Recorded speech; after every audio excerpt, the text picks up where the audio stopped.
You are now live on Channel 8 and YouTube. Thank you. Good evening, 6:30 PM, January 5th, 2026. I call the Select Board regular business meeting to order. If you are able, please join us, stand for the pledge.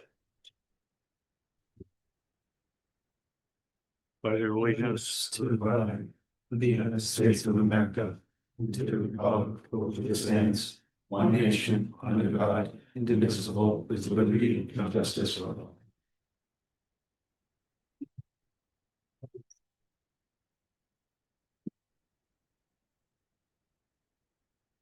This meeting is being broadcast live on TCTV Cable Station 8 and on the YouTube web platform. A recording will be available on TCTV YouTube channel. Is anyone else recording this meeting at this time? If you would all please silence your phones. Thank you. As a reminder, public participation will be limited to citizen input, maximum 3 minutes per person, so as to be fair to all. This meeting is governed by the Massachusetts Open Meeting Law and Select Board policy. The meeting is for the board to conduct its business. We have town employees and board members who need to be places in the morning, as well as residents who may be watching from home and who may lose interest in the meeting going over 4 hours. Thank you.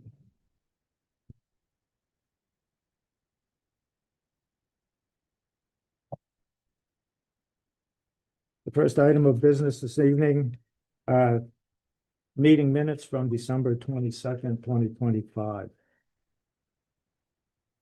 This time I would move to approve the meeting minutes of December 22nd, 2025 as presented. Second.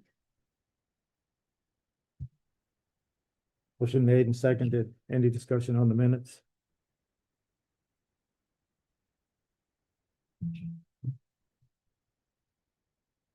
Hearing none.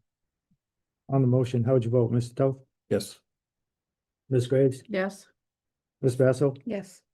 And I vote yes.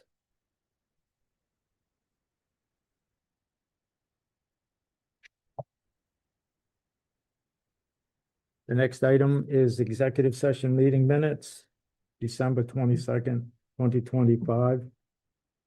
I move to approve executive session meeting minutes of December 22nd, 2025, not to be released to the public at this time. Second. Motion made and seconded. Any discussion on these minutes? Hearing none on the motion, how would you vote, Mr. Toth? Yes. Ms. Graves? Yes. Ms. Basso? Yes. And I vote yes.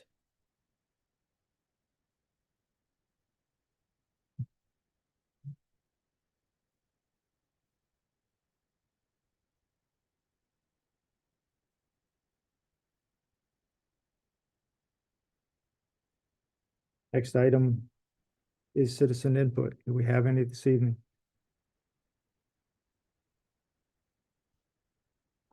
Next item, town administrator comments. Mr. Administrator? Mr. Chair, I just want to give the board an update on the town audit. Our audit is a bit delayed this year. Roselli and Clark, which is our current auditor, has indicated to us that this will be their last year working with the town, and they will not get started until CBIZ, which is the auditing firm for Light and Water, is done their audit of Light and Water. CBIZ also just notified us that the Light and Water audit is being put on the back burner for a bit because the Light and Water switched to general ledger software and are still learning how to use it and generate certain reports for them. Last month, we were informed that Roselli and Clark were not happy working with the town last year and that they were not going to be interested in renewing their contract with us after this final year is up. They had a 3-year contract with us. This is the final year. And so they made those comments to us. And so we did make an effort to find a new auditing firm. So we reached out to CBIZ, and that's kind of how we started talking to them about the Light and Water audit.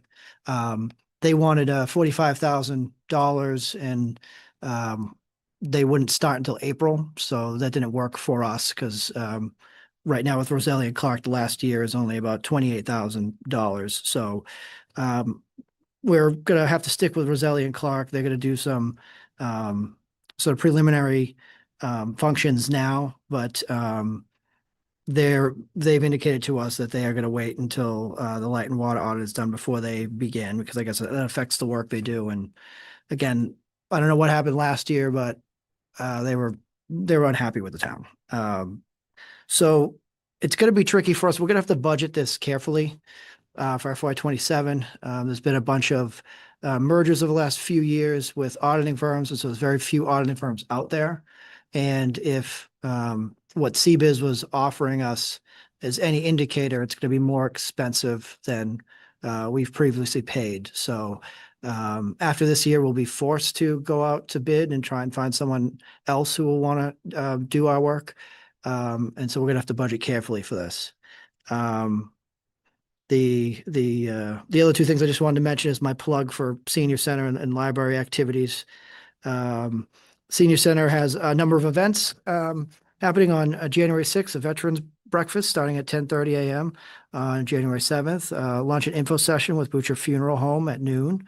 On January 13th, AARP tax prep session and preparation for those who sign up. It's at 10 a.m. 1:14, bread and pastry donation from Hannaford. 1:14, also country music and dessert, I guess, party at 1 p.m. At the library on 1/7, preschool story hour at 10 a.m. On 1/12, trustees meeting where they'll be discussing the renovation project. If anyone is interested, that meeting starts at 3 p.m. And so that's my report for you this evening. Thank you.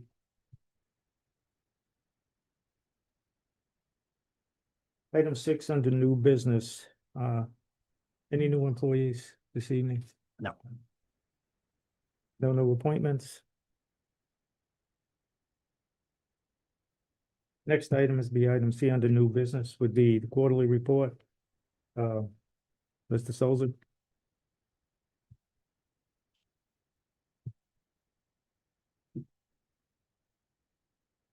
Good evening, Board. Bob Sozik, Director of Public Services. Quarter report for FY26 second quarter. We start with the highway. The highway crew has been using the digital asset management software constantly for work orders and mechanic repairs. H5 and H20, the new Ford F-750s that we got with the ARPA money. We sent them back to the manufacturer of the bodies. They ended up putting in, replacing the new floors. There was some defective gussets and welds, so we got them back. We finished the final sweepings of the town roads.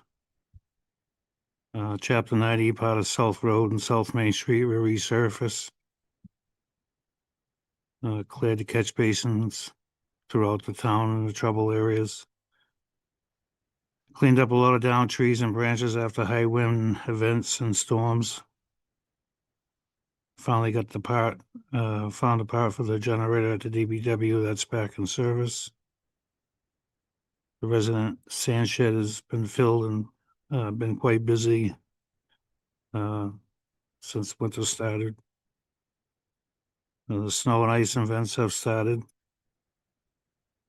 Repaired a manhole on April Circle and a catch basin on North Main Street. Whitney Street culvert project is closed with conservation. Excuse me. Any questions on the highway? So the Whitney Street culvert, that's complete? Yeah. The only thing left is I'm gonna try to get some guardrail in there, but I'm gonna try to see what I have left from chapter 90 for the funds with there's another fund we get. If there's money in there enough to get across the waterway, I'm gonna put the guardrail up. I think was about 9,000 the quote I got. What's your, I know it was left to the town, the trailer next to, out back of the highway barn that's next to the animal control that was left there by Hisma. Well, Adam accepted that part of the deal. I told him to get it the hell out of there, but Any use for that? Do you have any use for that at all? do I? No. Would you like it? No, I want to, exit it. I tried to tell last town administrator, we should make them take it with them. It's just gonna cost us money to get rid of it. It's just just a home for varmints. And Yeah. right now. So, okay, I'll talk to the administrator just and you and get that auctioned. I don't think they use it that much, if they use it at all. Last time I went in there, looking around, I didn't see nothing in there. But I would check with them first. The twin of it's still down the end of Ballinville Road there. That's where it originally came from.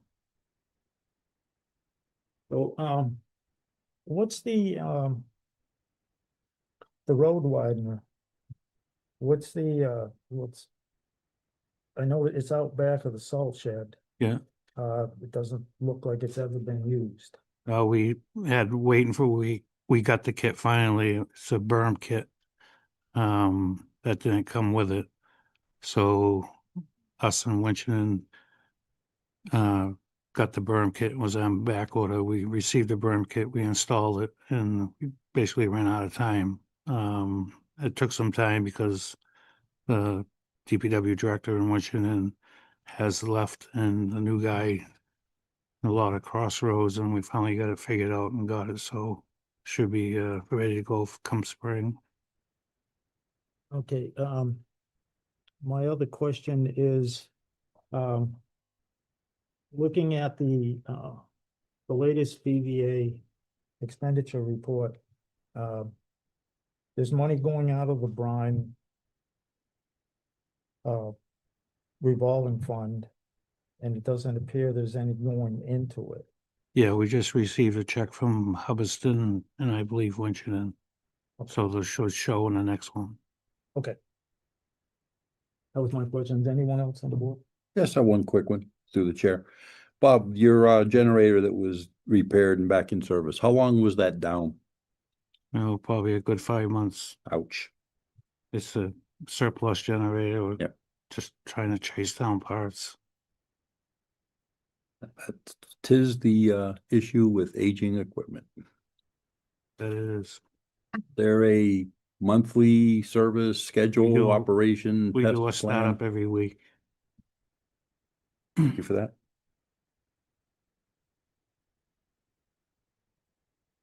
No other questions? We'll move on to buildings and grounds. They had a great fall cleanup at Green Lawn and Pine Grove Cemetery, the town commons and buildings. Winterized the water wheel for Gilman Waite. Shut off the water at the cemeteries, Pine Grove and Green Lawn cemeteries, winterized. They assisted us with opening a beaver dam at the landfill, which we did get an emergency permit through conservation. Fire alarms got their annual test at all the town buildings. Furnaces were clean at all town buildings. BG2, which was the swamp loader, went back to the dealer for some hydraulic adjustments on the pressure pump. It was covered on the warranty. They installed the holiday lights around town through on the commons. Cleaned up the cemeteries after snow events. And the Skull Hall project went out to bid.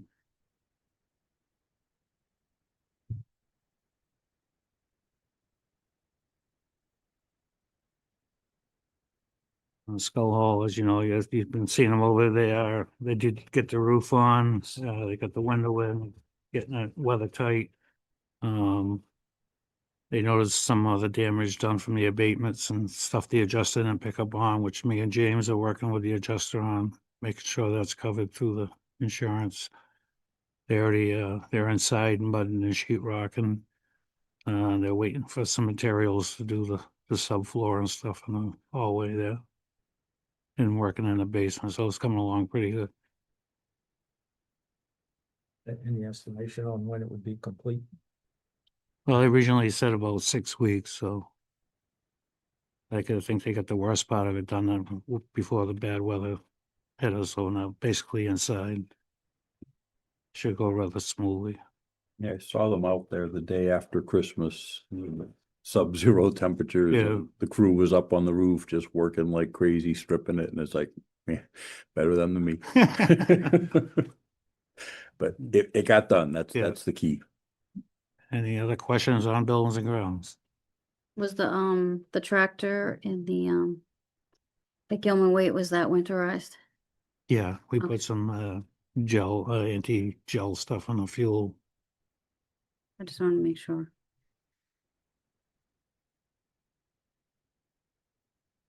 Anybody else? Thank you. Have a good night. Thank you, Bob.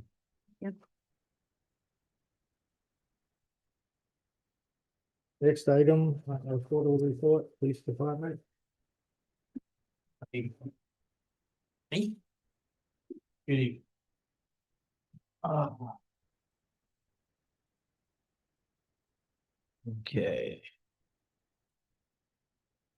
Second quarter, as you can see, it's pretty much following the same path as first quarter due to department's severely reduced operating budget.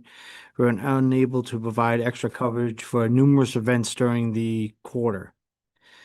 The department received 2 grants this quarter, the first being the Edward J. Bryan Memorial Justice Assistance Grant in the amount of $16,000, which will be utilized to purchase new mobile data terminals for the frontline patrol vehicles. Second, we received an E911 FY26 training grant in the amount of $24,769.60, which will be utilized to pay for our memberships in APCO International, MCSA, and the NENA, along with covering personal costs for associated annual mandatory training. I would like to recognize Administrative Dispatcher Eric Baker for his work related to obtaining these grants.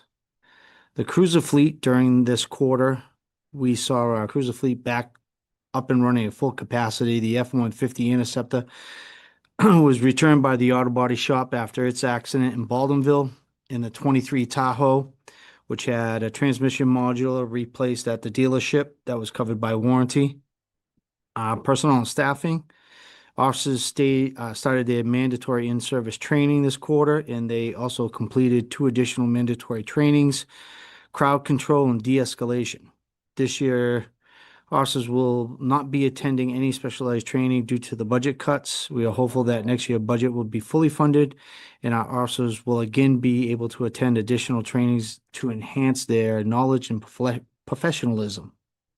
You can see the numbers for the quarter against the first quarter. I would also like to clarify some math compared to the last quarterly meeting where math was done incorrectly. If you take the calls for service for the second quarter, which is 3,369, and you have 92 days in a quarter, and you divide that into 3,369, that is 36.6 calls per day, not 3.4.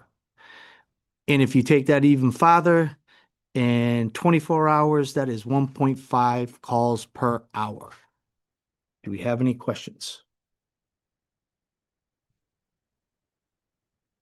Not on that math, but just, I noted in, the weekly report after the turtle incident that there were 4 officers that responded. Were they called in? Mutual aid, On an emergency basis? no. No?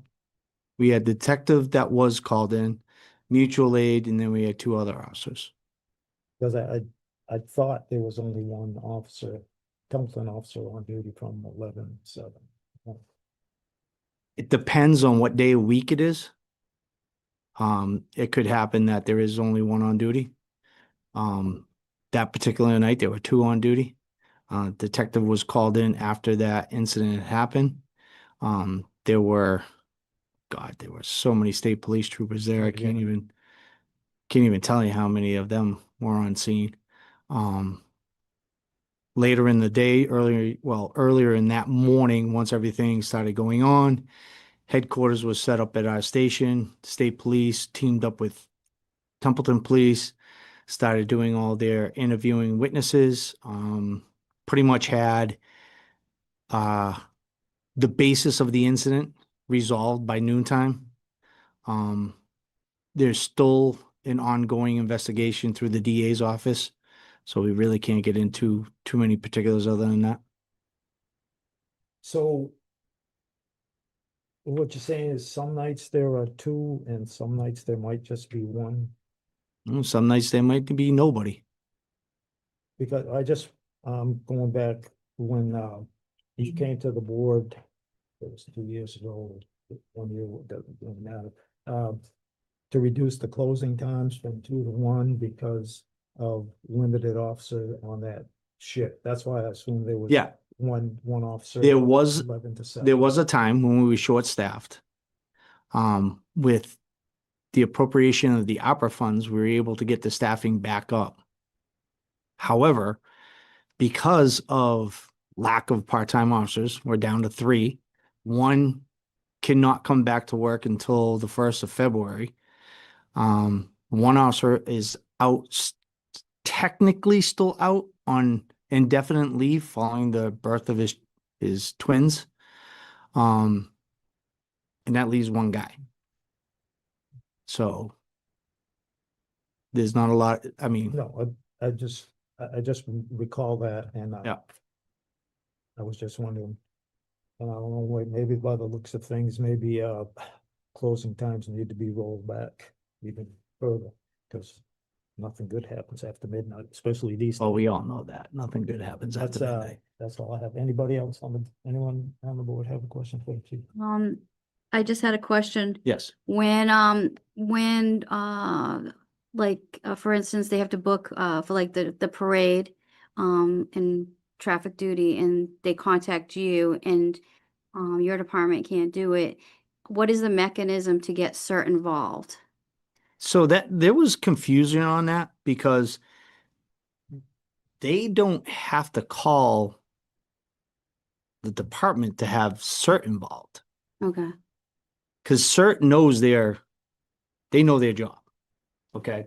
They know they're going to come out. They're going to handle civilian pedestrian traffic, which is well within their right. So there was confusion when we were talking about that because when she said, or when it was brought up, yeah, can we have CERT? Yes. But then the question was, did you contact CERT? And I was like, why would I contact CERT? I don't okay, Yeah. do like they don't fall under my department. right, So I was kind of confused about that. So I said, well, I can do that for you. yeah, Not knowing, but apparently it was too late for them to get out there, which I didn't feel it was that late. We get calls to send people out the day before they're required. But unfortunately, CERT was not able to put anybody together to get them out there in appropriate time. So yeah, it just fell through the cracks, not knowing yeah.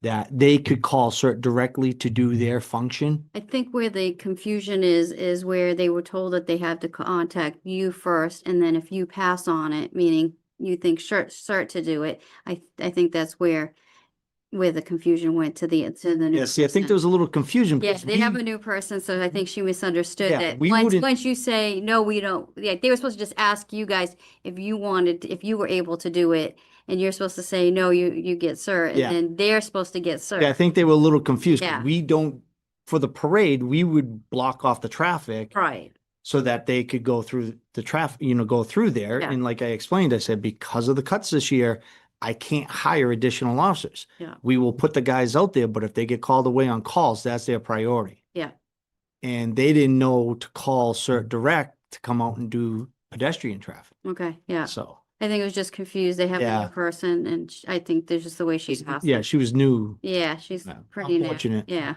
okay. So, okay. Okay, I just wanted to make sure how the mechanism works. Yeah, All right. they should call CERT directly. Directly, Yeah. got it. So anybody needs to do it, call CERT directly, Yes. got it. Yes. The ACO, is that for, the numbers, is that for Templeton and Winchton, or is that just? No, those are just our numbers.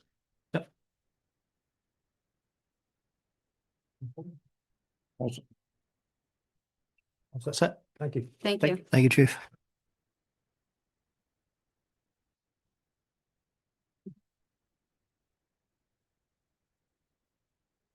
Next item is quarterly report for the fire department.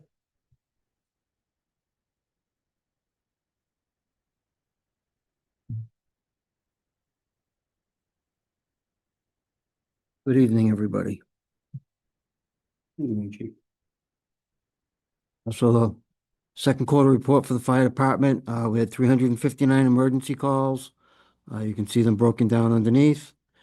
And we had 56 residential, commercial inspections, which included the time that I spent with the building commissioner on all of our annual liquor license inspections during that time. Anybody have any questions?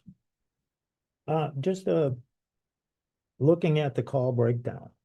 And again, it's not a new thing, and it's pretty much this way in all towns, as far as I can track down. The majority of your calls are for EMS.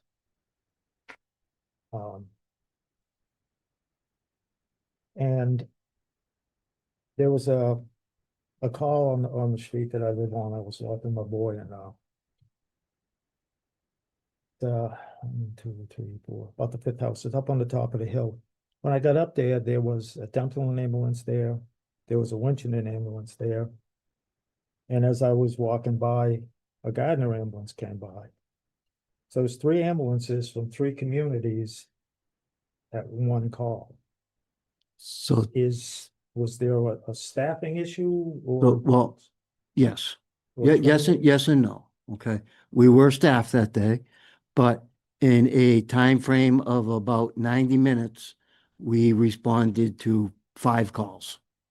So we were responding to calls in our community, mutual aid to other communities, and we had our full-time staff made calls. We had callbacks with on-call members and a full-time member that had come back on call, out on calls. And it was all how things wound up for that call. We had an ambulance, our ambulance was already committed to another call. We had someone come back to the station and he was alone. That call came in on your street. He responded alone in the ambulance. A on-call member joined him to come in, but before that on-call member could get on the air and say he was coming, we call for help, especially, I can't get into the details of the call, but it was a more serious call. So we call for help faster. That was the Winchendon ambulance coming for help on that call. And then the Gardner ambulance, we had another call at the exact same time that was a little further up Patriots Road than your street. They were responding to that and to go to that call. So that's where it would have looked like there was 3 ambulances going to that one call, but it wasn't. There was 2 ambulances going to that call, another ambulance going to another call, and we still had an ambulance coming back from Haywood at that time that I'd cleared up from a call. Went to join the Gardner ambulance on their call in our town. Gardner didn't need us. It wasn't a serious call, and they diverted to another call that came in at that exact same time. So we had 5 calls in a span of roughly 90 minutes at that time. Well, my first thought was maybe it was like carbon monoxide or something, and you had more people than you could put in an ambulance, one ambulance. No, that one call was a pretty serious call, the one on your street, but it was a medical call. It wasn't anything like carbon monoxide. So, and this was, I know this is before, I believe before your time, but I'm just, I was looking at minutes from back in 2014. Different fire chief was here at the time, but it was talking about the ambulance service work in town with the mutual aid agreements. And ALS service will be temporary until we get up and running with our staff. And I know that's still an issue. It looks that way.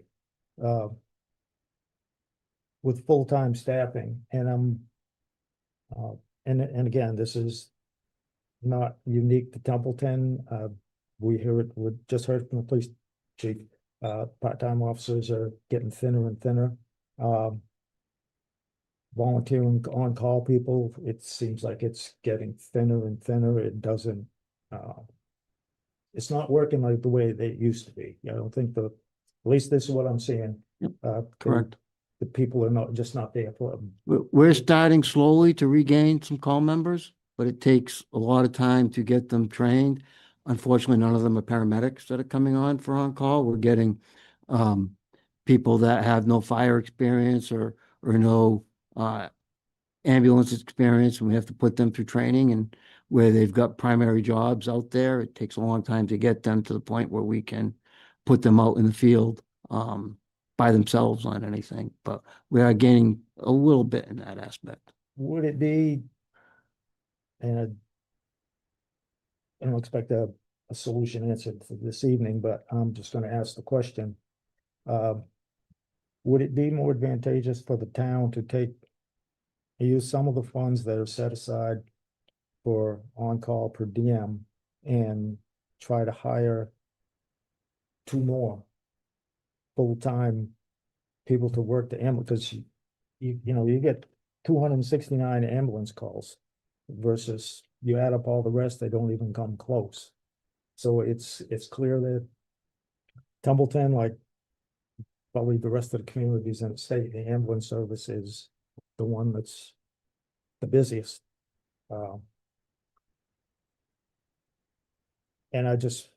That is thinking that's it is a thought, and it was something that when I sit down with town administrator budget season, I want to go through all the numbers like that and look at it and find an area that I may feel comfortable with in a way to try to get some of that towards more full-time staffing. The trouble with that also is, sure, even if I can free up enough budget money for 1 more out of my budget, does the town have that for benefits?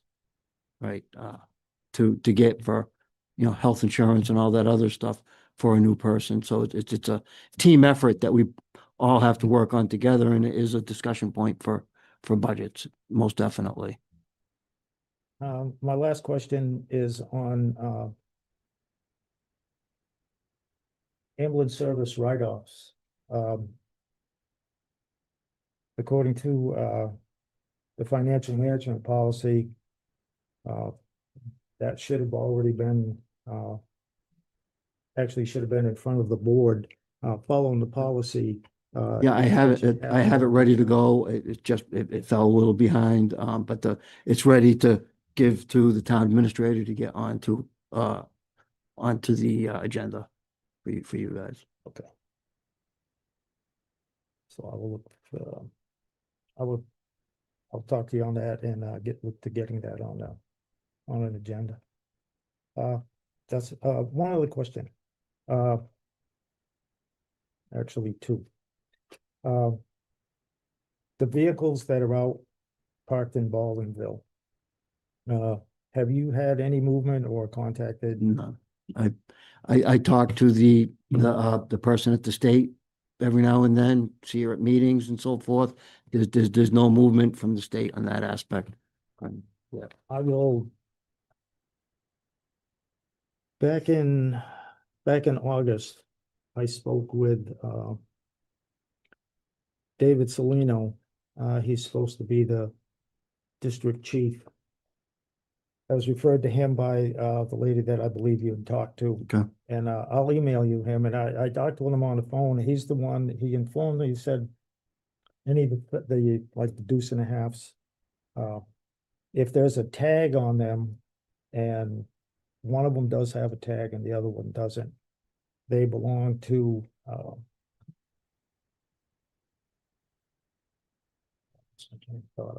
but he was saying that those vehicles can be auctioned off. Again, he had the details on how to do that. So I'll email you his. I'd contact appreciate that, information. because when I talk to the person, it's all waiting for at the state level, and we gotta wait for, any of them that we have, because they do an inventory of them once a year. on them. So, So the lady that I originally spoke with said they didn't have room to take them to store them someplace, and I told her, well, we don't have room for them either. You know, it's either take them or let us get rid of them. My last thing is, the old tanker. That, the new tanker is here, Mhm. correct? And I'm Yeah. thinking, so the old tanker, what's the status on, where is that? that, the old tanker, it was part of the deal for the new tanker. They took it in trade. Okay, so It is it's gone. gone. Yep. All right. That's all I have. Thank you. Anyone else on the board have anything for the chief? I just have a comment for both chiefs. The numbers, like everybody else, we're seeing slow inclines, and the call volumes are increasing. There's no arguing that. I would find it beneficial to see a little more info here, like mutual aid coming in. That might be nice to know, because that helps for planning purposes. And we got budget coming up. It's a time to start thinking about all this. The way I look at this, it's kind of like I've asked for beef stew. I want a hearty beef stew, and I was given minestrone with no meat in it. I just have a bunch of vegetables and a thin broth. And that's just my perspective on it. And I'm not throwing arrows. I'm just a general comment. I can, so when I do the numbers for this report, it was all based on NFRS and how they catalog everything. We're now changing over to a new national reporting called NARIS, and they catalog everything a little different. So things, if you've seen a couple of weekly reports, things are changing in my report. For the quarterly, I just reverted everything back to the old coding to make it easier to read. But like for our mutual aid, I can definitely get more information on incoming, but like when we go out for mutual aid, I can break that down. It won't necessarily be coded the same way a nearest report is. Because the nearest report, everything is broken down into the type of call. So if it's an ambulance call, thank you. If it's an ambulance call, you know, it's coded as an ambulance call. If it's a structure fire, it's coded as structure fire. It's not coded as, the only time it's coded as mutual aid when we give it is when we do a standby at another department and cover their station. So, but I can try to, in the report, again, it won't be coded like a nearest, but I can add that stuff in for duplicate calls, mutual aid calls coming in, mutual aid calls going out. Thank you for that, Chief. How's the training on the nearest reporting going? So Is reading some of the trade journals, it's unclear how much training was really provided, how much are they looking to really give, what's So- to go digging for? well, it actually, in fact, I had a training on it this afternoon on how to better our reporting through our software company. But our software company is one of the better ones out there, and it was almost seamless. Myself and all my full-time staff, I sent to the 1.5, 2 hour, 2.5 hour, whatever it was, training.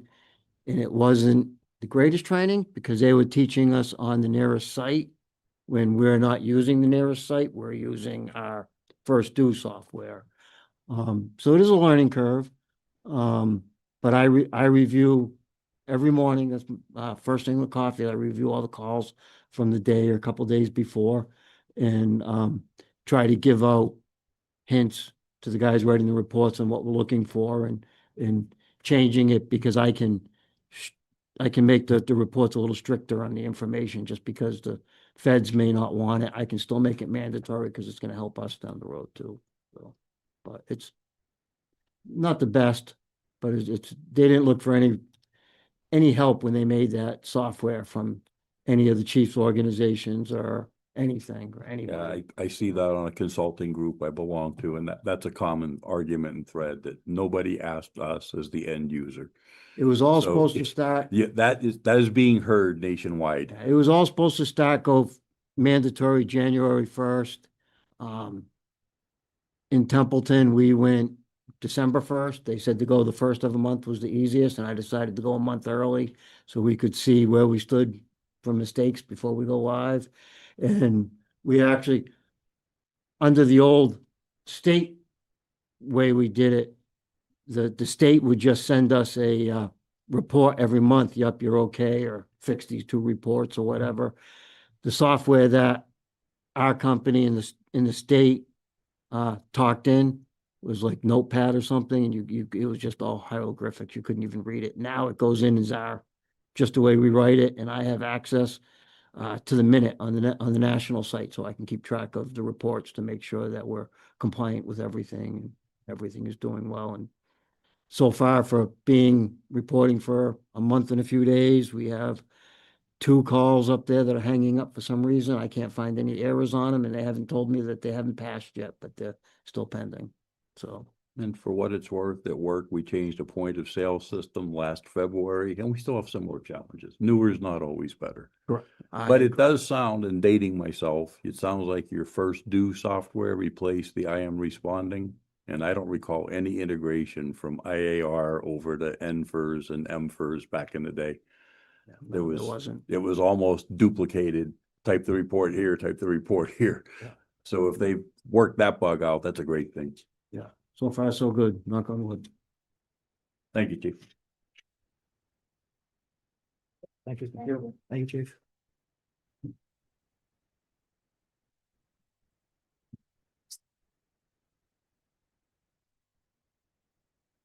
Next item is item F, TCTV digital signage presentation.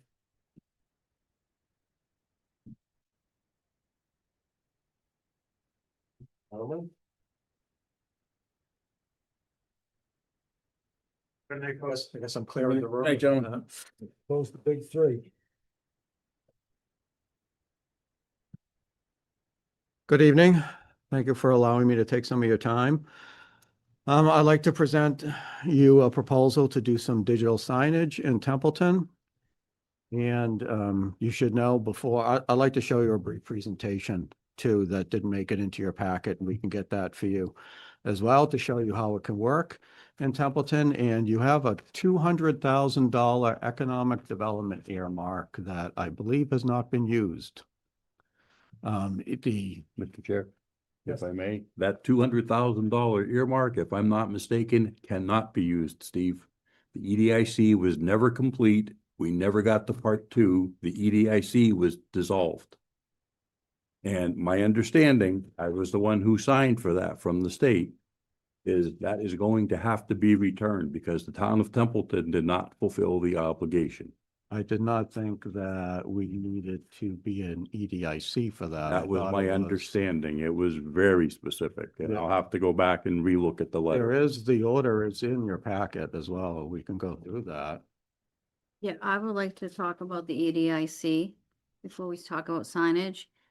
I never understood why we had to be an incorporation. I see that other towns, they don't. I don't know if that's a requirement to be incorporated at EDIC has to be incorporated. A lot of other towns that I've looked surrounding areas, they just have committees. They're not actually incorporated. We can take that one offline, Madam Chair, because that was done through a town vote and a special article. So we kind of backed ourselves into the corner on that one. On to be Historically. incorporated. Okay. Yep. I must have missed that But incorporation. if you don't mind, it'd be good for us to check on this to see if we could still use this earmark, even though we're not going to have an EDIC. It is for economic development in general. So, and I will look into that as well. Yep. Be glad to do that. So anyways, we're working on this in the body formerly known as the EDIC, which apparently was more of a committee. And we had an approval to go ahead with a sign, or at least we had a RFQ that was put out and a winning bid. And I worked very hard last December to get it all ready, and then we blew up the EDIC. And we could have had a working sign out here in June had we not blown up EDIC. I don't blame the process. You know, it was a good point that it should have been a committee before an EDIC. We wanted to find out the same things. And I always said, hey, if we have to start over again, we have to start over again. So here we are. And hopefully that money can still be used. It has to be used by June 30th this year. I thought it didn't have to be used until later in the year. So we have to get busy using that. And at least one digital sign was supposed to be on the agenda for doing this. So if you don't mind, I'd like to just show you a brief presentation and show you how we can do this if the money is indeed available. I'd like to share my screen, if I may.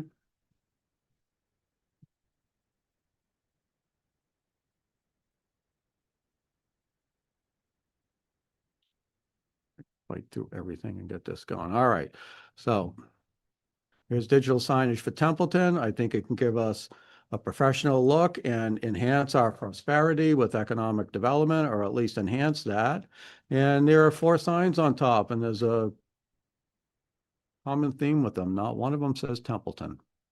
It's Narragansett, but not Templeton. Here's the one in Hubbardston you may see down on 68. As you come around the turn into the village. It's a nice sign, very large, nice little area. They have a little park there. It looks a little underused, but the sign is certainly very visible. It's 2-sided. They do a nice job with it. Probably a little bit too big if we wanted to put one in front of Town Hall here for that size. We're thinking more of a smaller sign. I wouldn't do the raised lettering in a winter environment. I think that that could cause problems. We have some other ideas for that, but that's a nice sign. Here's the Narragansett sign. There's my coworker, Alex, sticking his head in there, seeing what it's made out of. And that's a big sign, actually. It's a little bit from the road, and they were even doing video on it, as this picture shows. And by the way, Alex dropped to us out of the sky as a transplant from Ohio. I hired him for different purposes. He happens to have been a sign manager. Imagine that. And he knows this stuff. I didn't hire him for the signs. This came up. So this has been, it's been awesome having his expertise available for this as well. Gansett has a very, very nice sign, and they do a pretty good job with it. Sometimes there's too many words. You don't want too many words when you're driving by, right? You want only a few words. Here are 3 in Winchendon. The Fire Department, American Legion, and Murdoch has signs. The one that we're thinking about out front would be the LED screen, would be more of the sign of the Murdoch one, maybe 3x6, which I think is, for the lot out front. Here's the gigantic sign in front of Monty Tech. We don't want anything that big, but you can see how big they can get. And here's a sign on Route 12 in Fitchburg as you're entering the city from Leominster. And this wasn't just taken between things going up on the sign. It was glitching that day. It looked like this for a long time, for days. I thought I was stroking out for a second. And here's a good idea for these signs too, is down the bottom you see sponsors. So you could have permanent sponsors on the signs, or sponsors that, you could have placards that could be removed, and maybe you could sell 2-3-year sponsors for $1,000 or more. And that could help pay for the cost of the sign, as well as help TCTV earn some revenues from it. Also, this is just a one-sided sign. I know there's a story behind this sign. It was Fitchburg State, so there were some cost issues, but you really want a 2-sided sign that you can see from both sides on a busy street. So what can Templeton do? I'm sorry, I got something else blocking my view here. And I think this can give us a very professional and modern look. This sign sample here is what's called a monument sign. This is more, I think, fitting the size of the sign, possibly for out front here. Because of the small lot, you probably only want about 3x6 LED screen, which is probably about the size of the TVs, maybe a little bit bigger. All right. A lot of them are larger than that, but we would put that in a 4x8 frame. And that's what we had spec'd out for the RFQ that went out for EDIC. So you can put in your important notices, right? Town election, January 6th, 11 to 7, high school gym, right? And it can earn advertising revenue. We're looking for revenue. You're looking for revenue. We're looking to do stuff good for the town. This can help economic development for our businesses. This can all be good. Here's a different style of a sign. This might be good for Baldwinville, that little park by Cumbies across from Dunkin' Donuts, where we park our electronic message board. often is a good place for a sign like this. You may want to do something a little bit bigger there, maybe 4x8 on the video screen and a larger frame for that. Anyways, we looked at some old traffic numbers. So these numbers are wrong. You can get traffic studies from MRPC. Town Hall, busiest spot in town, 8,000 vehicles a day. We saw old numbers. Baldwinville about 5,000, and the town line on 2A and 202 to Phillipston is about 4,000 by the highway entry ramps. I was hoping U-Haul would go in there and I would talk to them about a tower sign. But we don't have any land over there, so I don't know how that could work. Maybe we have to talk to the Mall of Templeton people and see if a sign can go there. Anyways, you can get a lot of vehicles. 8,000 vehicles is like 1 million eyeballs, pairs of eyeballs a year. I'm not counting just one at a time. And you can make money from that. So the cost is about 50,000 up for the sign that we spec'd out for here. I think the bid came in for 40,000 just for the digital sign with construction and so forth. It could cost up to 50. And I think you can get a 2 to 3 year payback on it. And these signs can have a 7 to 10 year lifespan. Some will say 5 to 7. I think the technology has gotten better in our northern region for these signs to last longer. I would put them on a 7-year replacement cycle, but I think you can get several years of profitability out of it. We can do it in tiered ad rates. So small businesses only looking to spend a couple $100 can get some advertising on it. Someone willing to spend more, you're not going to get a whole month of advertising on a digital sign 24/7 for a few $100. You're going to have to pay. There's a lot of eyeballs there, and roadside signage is so effective. That's why people put them on the common, right? On the highway signs as well, all the stuff you see in the freeways, very Yeah. very lucrative business, those It's billboards. extremely lucrative. And, we can do tiered ads for small businesses and a regional reach with our Montechusett.tv website, which can be extremely powerful for both of those revenue streams. And I identify digital signage and Montechusett TV as the 2 revenue streams that can help TCTV survive and thrive. We need these revenue streams. Without them, I don't think we can make it. So why TCTV? Why do you torture us with all these ideas?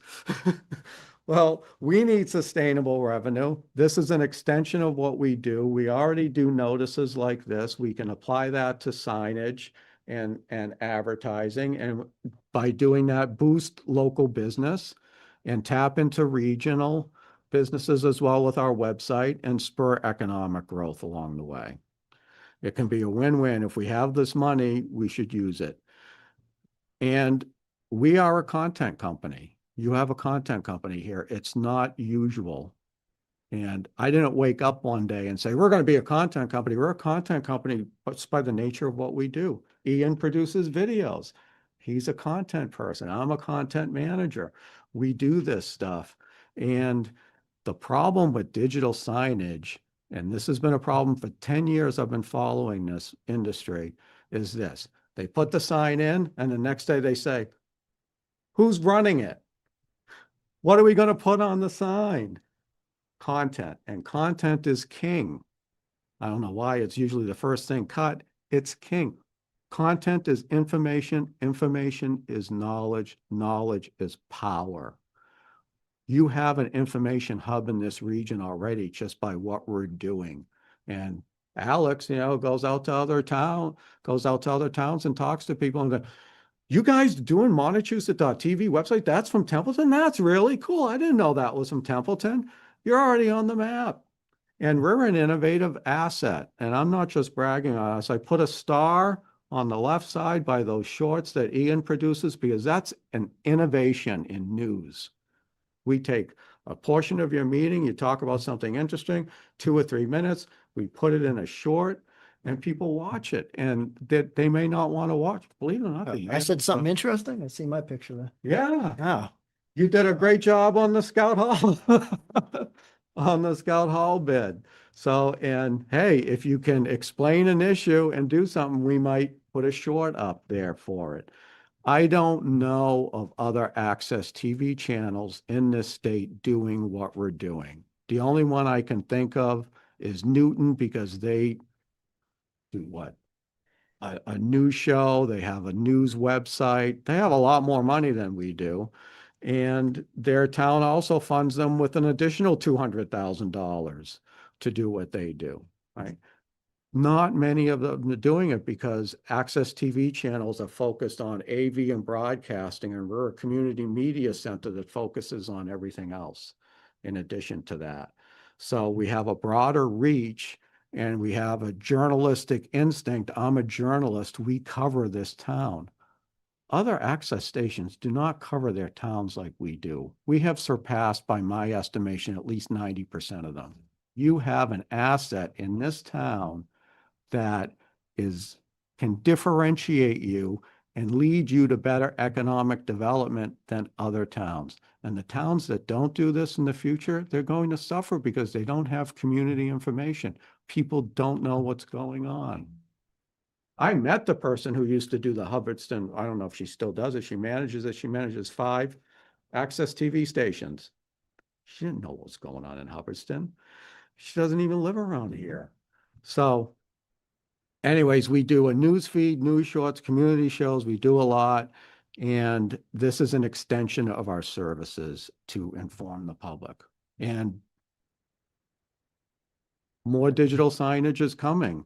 So we're talking about interior signage for the hallway. That thing should be out in the hallway. We should be hanging monitors out in the hallway. We have plans to do that. We have monitors planned for the library when it's done, when you walk in. And we have spec'd out the network jacks and the power that's needed for there for when the electrical was being spec'd out for that.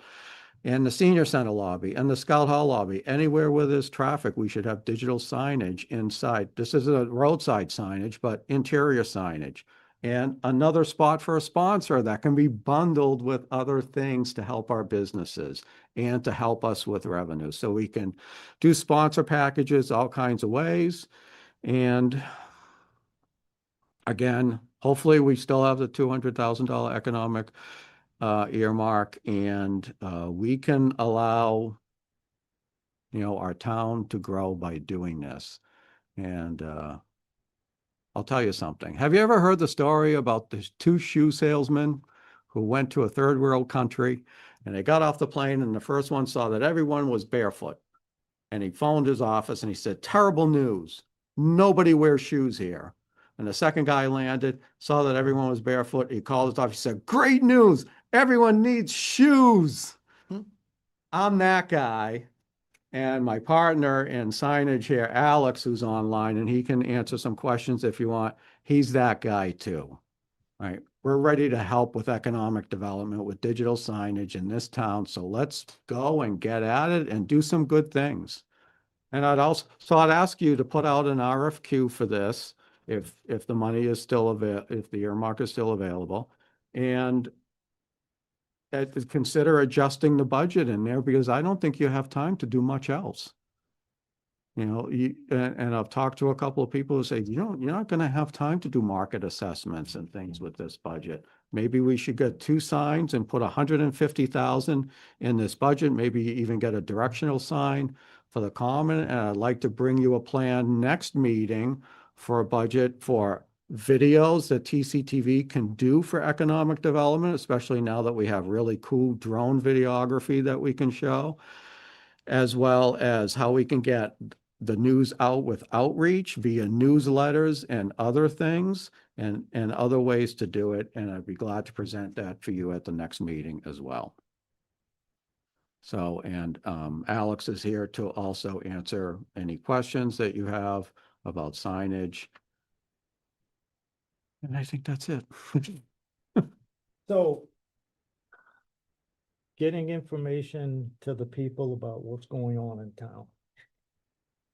I looked at the town's website and the community calendar for the meetings.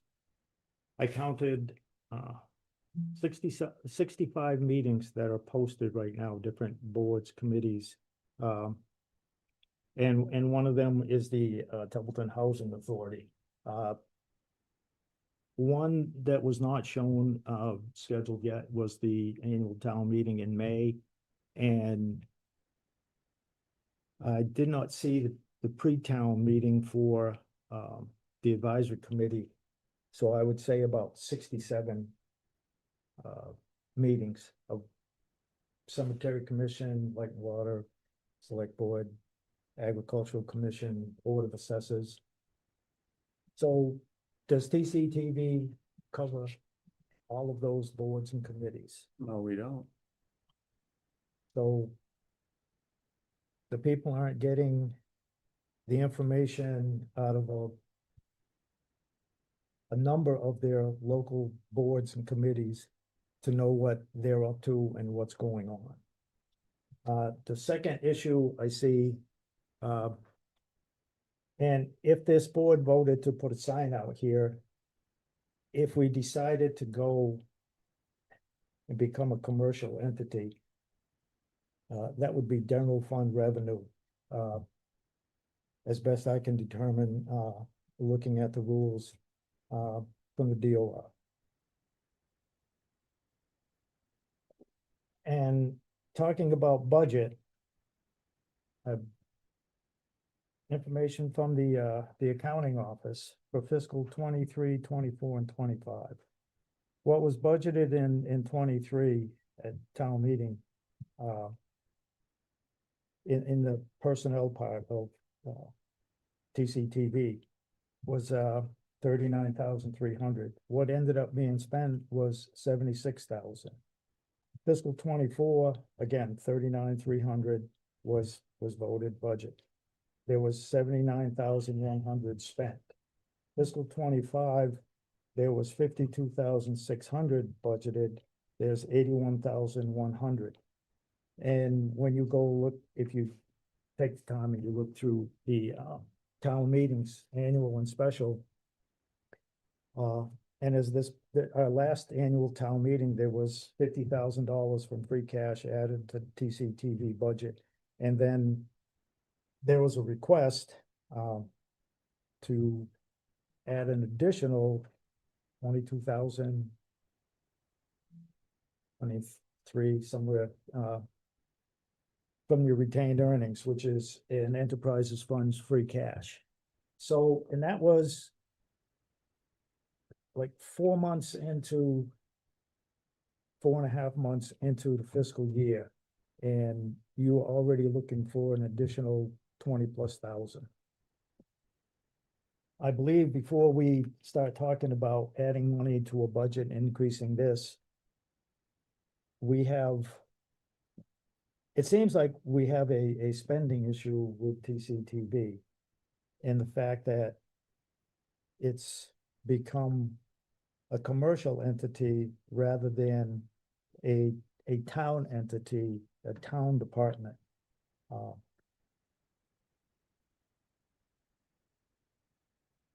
As far as the digital signage goes, the school, Narragansett, it was done in 21, 22. Fiscal 21, 22, and it was the cost was 38,970 with the electrical donated by a local company. There's a monthly electric charge of $55 on a separate meter. That project was funded by graduating class donations and the Athol Savings Bank, but that was the cost of that sign back then. And if we were to put a sign out here, is that the intent from the board would it be to be an extension of the town's website, first and foremost, to give the local residents local information, or are we going to have a commercial TV station, which seems like it's the direction that it's going, when actually it's a town department, it's a town enterprise fund. Athol Orange has a combined I believe it's a separate corporation, a separate entity from the two towns. I know Ashburnham, Westminster is a 501c3 for their local government TV. So to me, first and foremost, it seems like we have to get TCTV budget straight first. And there is an item on the agenda towards the end to talk about one of those aspects of that. And going back through, looking through town meeting record, selectmen's minutes, June of 2022, there was the presentation for the Montechusett TV website, demonstrated and presented to the board, the Montechusett TV website by yourself. The June 10th, 2024 select board meeting, there was again, a slideshow video and document. The packet is not on the website information. Again, another business plan, November 29th, 2023, was to use some of the ARPA funds, and there was a vote of the board. to Mr. use Chair? 35,000. Mr. Chair, Yes, the agenda says that we're talking about digital signage presentation. I understand where you're going with some of the stuff. But, and the funding source, according to the paperwork we received, was about EDIC, which we don't currently have, or I'm not really understanding. That's why I wanted to talk about EDIC to figure out how, if any of that money we could get. Once again, the agenda talks about, it's about digital signage presentation. So the only thing I would want to know is if you want a digital sign, how's it getting paid for? I mean, bottom line is, if is it a sponsor, is it a business, someone paying for the sign, you know? And then if you have a sign and it's got electricity, the sign, if the sign has ads, then the ads would obviously pay for the electricity bill. So basically want to know if EDIC money is available, if we have, if we're gonna do a board like that, right? To the town administrator. Or, you know, I think the subject matter is just a matter of a presentation about signs, and if we were to get signs anywhere in this town, how would they be paid for? Well, we were, first, we don't have EDIC. That's not EDIC money. That is town of Templeton money, first and Okay. foremost. That's, I think that's her point, Mr. Chair, is that I think she's interested in figuring out where that money is and if we can spend it. If someone could point me to where the documentation for this might be, or I have some of the documentation. or the year was done, I mean, I'm happy to go through it, and if I have to contact the state, I just need a little guidance of where it was because it precedes me. But especially if we can use the money and it's going to expire June 30th, we should use the money if we can. Otherwise, that'd be a shame to turn it back if we don't have to. So, so I'm happy to, you I know, want to be sure and have that nasty four-letter word, PLAN. And what we're going to do, and first and foremost, decide, are we going to have a commercial? Because right now, it seems like TCTV is acting as a commercial TV radio station, when in fact it is a town enterprise fund department. If I may. And there is a difference in there. And what path are we going to go down and buy a sign and rent it out? Or first and foremost, is that what we're going to do with it? Or is we going to use it as an extension of the town's website to inform local residents on local issues and local things that come up? Much like the Narragansett district sign does. Again, since if you go back and you look from 2022 till now, there's been a lot of business presentations, ideas. If we do this, if this happens, in 5 years, we will have this. And it's ongoing and ongoing. And then, as I pointed out, the budget issue of the funding. Budget and administration is the two most important things that this board deals with. It's the most important thing that we deal with. And if you bother to look back in 14, that's, the town got in trouble. We've used stabilization money and free cash to pay reoccurring. It's just, this is something before we just jump in here and say, oh, let's throw a sign and we're gonna sell all kinds of space on there and make all kind of money. I want to make sure we know what we're going to do and how we're going to do it, rather than just get another presentation and say, yep, let's do it. And then down the road, we're right back where we are right now with a funding issue and a budget issue. If I may address your questions, Mr. Chair. I was charged years ago with finding a way to make TCTV sustainable. Right? We can't make enough money on sponsorships and video production to fund one full-time person and an assistant. Right? We have to go outside the town to do that. That's why the Montechusett.tv website exists. I've had this conversation with advisory as well. And digital signage is an extension of our service and could be a lucrative business for us. So if it's turning into a business, maybe it is. Maybe it should be a 501c3 It can't be. eventually. But you mentioned AOTV and what they're doing with the radio station. Some of the access channels are all looking for other ways to make money, right? And they're doing it with a radio station. That's a great idea for them. We don't need a radio station. Let them do that. Maybe we'll do digital signage and a regional website.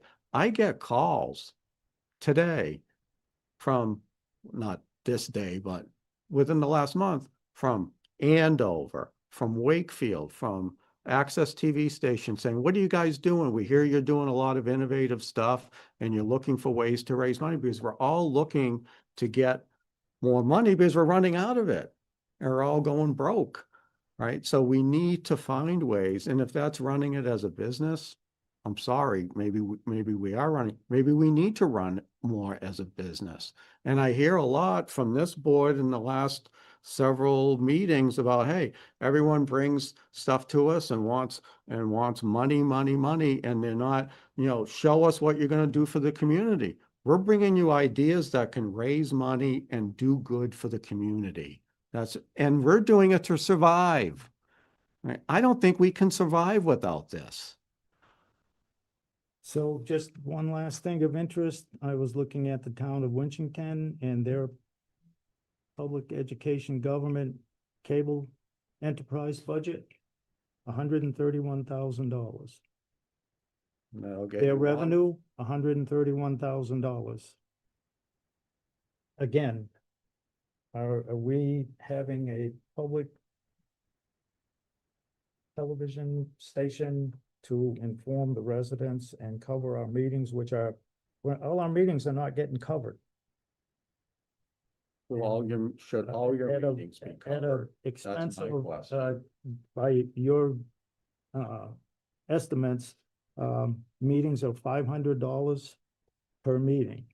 I'm wondering how that figure comes about. I can break all that down for you.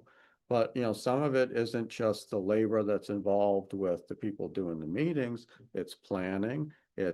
I do a preview for every meeting. I do a recap for every meeting. It may be a paragraph. It may take 2 hours to write that. I may write it by the end of the night here and then revise it in the morning because we want it to be accurate.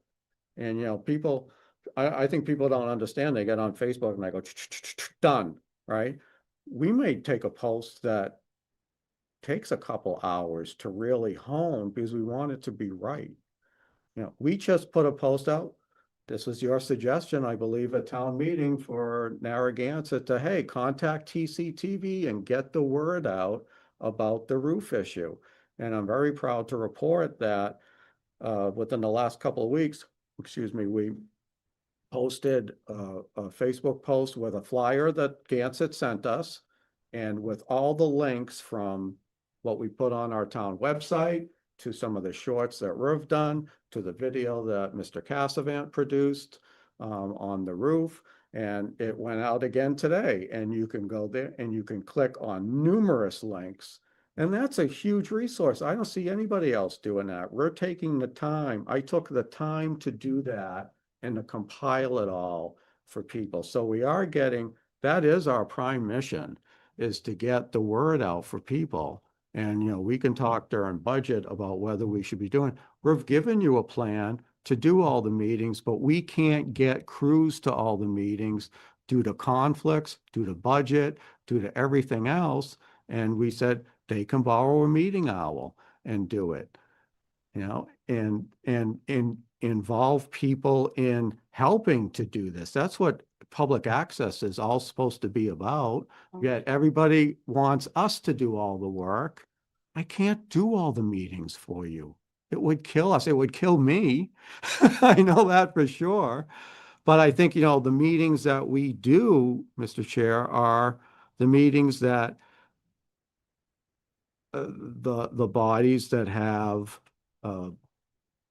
policy-making decision for the entire town and aren't necessarily just for, not that they're certainly useful, they're very helpful, but to help departments.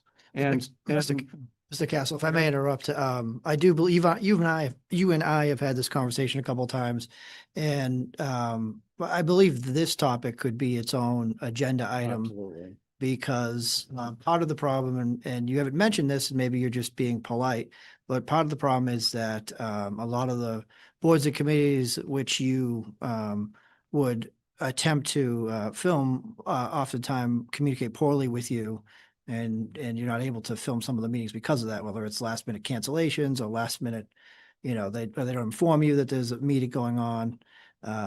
That's also part of the problem. Yeah. You're the franchising authority.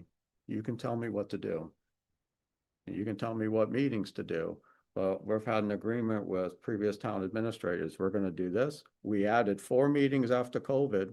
We did all the meetings during COVID when we were in Zoom land 100% of the time. We weren't doing hybrid. And we added what? CPC, AgCom, which I didn't even know existed until COVID. And they wanted a meeting. Agricultural Committee, EDIC, which has since been disbanded, and another one I can't remember offhand. But, you know, and I'm not against the idea of doing all the meetings. I think it's a great ideal, but you also have to consider that some meetings have very sensitive information, like Cultural Council. Do you know the Cable Committee cannot go into executive session to discuss the contract with Comcast? And if we were forced to broadcast those meetings, Comcast can pull all that information, see what we want to do in the contract, and go behind closed doors and find ways to hose us. You'd be shooting our collective bargaining power in the foot and crippling us by doing that. So there are other considerations to doing all the meetings. It's a great ideal. I'd love to work with you and be able to do it within the next few years. But, you know, it's going to require more. And per your point about our budget increasing, our personnel has increased because we, you know, we're in a hybrid meeting environment now. We need 2 people. There are 2 meetings running right now, one on Zoom, one here. And we do a lot of reporting on the town. And yes, I started that. And yes, I take full responsibility for saying we have to go for it. Our alternative is to bury our head in the sand and die. And I am not doing that. Mr. Chair, Yes. if I may. Steve, I don't like the tone. Please roll it back. Let me finish. Let me finish. For 5 years, I have heard plan after plan after plan after plan. We could. Please deliver. I will deliver when we have all the tools to deliver it. What have you done? Give me the value added for the past 5 years, Steve. I'm one of your biggest advocates, and right now I'm not happy with you. Tim, I do a lot of planning. And yes, it's frustrating to me as I'm as frustrated as you are often with that we can't get things going. I'll tell you the problem with Montechusett.tv right now. Chair, the agenda item said it was about a sign. And I don't know why we're going into everything, all about the budget and everything else. I think we got off topic. I just want to interject that in this. So, I feel like we're off topic. It's been part of the presentation about the sign, the cost of the sign, and the revenue. That is the budget part right there. Well, Mr. Chair, I tend to agree with Ms. Graves, to be honest with you. We're getting into everything TCTV, and it's not that I'm against the conversation, but it has to, these have to be posted agenda items. Someone may be tuning in to see the sign conversation, and they're listening to a budget conversation. I think it's an important conversation, but I think if we go into everything TCTV related, we could be here all night. And today's agenda item was about digital signage. And the budget was brought in cost, the cost of the sign, and where's the money coming from? And And he had a proposal for Okay. it, which we should look into, I think. and Tim, I appreciate your concerns about that, and I would be happy to address them to you, whether offline or another. Oh, absolutely, absolutely. And my tone, I don't think wasn't meant to be aggressive. It was just meant to be more No, enthusiastic. I understand. There was frustration there. I get it. I get it. Mr. Chair, I just would like to get more information on, if we, from the town administrator, if, about EDIC, if we have to have one, can we still salvage that? About the funding that we were supposedly, according to the documents that I was given, that involve Lori, in the from the Board of Health, and all the documents that, what Lori Weeder was involved in, and figuring out if there's any funds or not, so that we don't lose out on an ability to get funding. And then I would recommend personally, if there's no thing here, then if someone's looking to get a sign and they're looking for costs, then, there's always sponsorships and businesses and things that can pay for them. That's how they do it in the sporting world. If the sponsorships for rec. Yeah. Mr. Chair, why don't we look into that grant to start off with, and then we can have another agenda item to discuss any Mr. Chair. further options. For Mr. Ryan, Yes, sir. if you look on attachment A, this whole thing was started, the Executive Office of Economic Development, Chapter 268, Acts of 2022, Coronavirus State Recovery Fund, CSSRF earmark. It was a Joseph D. Harrington at mass.gov was the point of contact. One of the challenges I'm seeing, I could be misreading this. This is being administered under the acts of the chapter of 2022. Those are coronavirus funds, AKA ARPA money that had to be obligated and last June spent by December. That's why I'm saying I don't believe this earmark is any longer on the table. I could be mistaken, Or you could be right.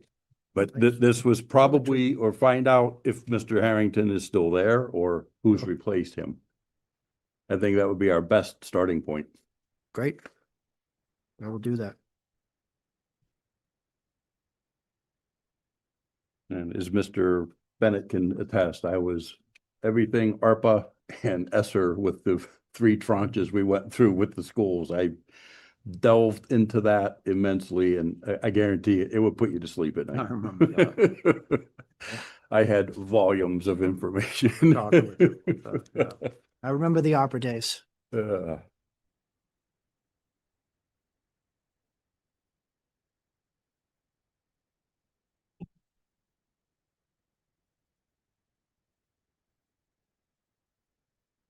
this will be continued on to a future agenda when we first find out if that money is still available and if this is would be a qualifying use. I'll be glad to talk with you about it more. I as well, sir. Thank you. Thank you all. Thank you. Thank you. Thank you, Steve.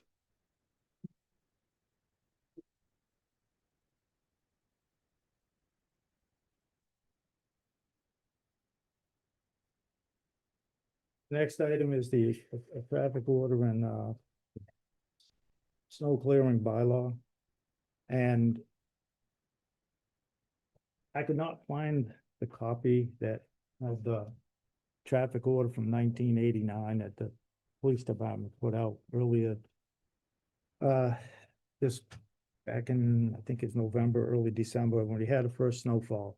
And it has to do with parking on the streets as the snow bylaw does, removal of vehicles impeding operations. And there's a time frame. If you look on under the town of Templeton's website, under the highway department, it's from 1617, but it's their winter policy posted on their page that governing, all night parking between the hours of 2 a.m. and 6 a.m. During the above stated time period, the parking ban allows the highway department to plow and open roads in a more efficient and timely manner. Well, the parking, the town bylaw, chapter 240, streets, sidewalks, public property, snow, ice removal.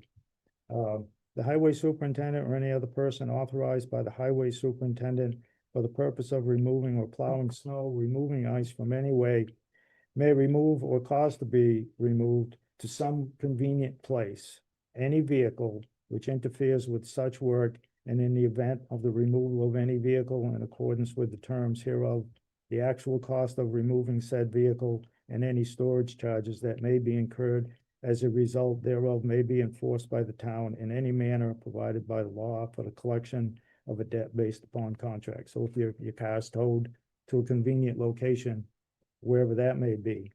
The policy in the traffic order cited these timeframes between 2 a.m. and 6 a.m. But if it's snowing like heck out and it's 7 o'clock, and what the bylaw says, it's I'm sorry, the traffic order and policy says between November 15th and April 15th. It's kind of confusing, and well, I was parked on the side of the road because your thing says between 2 a.m. and 6 a.m. But they're out there plowing at 6 p.m. and they tow your car. Well, I thought I could park until 2 a.m. It's just another one of these bylaws that needs, I believe this board needs to look at and change and clarify. And if I can find that traffic order, I will. Police chief probably might have it because they posted it on a Facebook page. And but it's from 1989. And the snow policy is dated 1617. They had another one on there, 1415.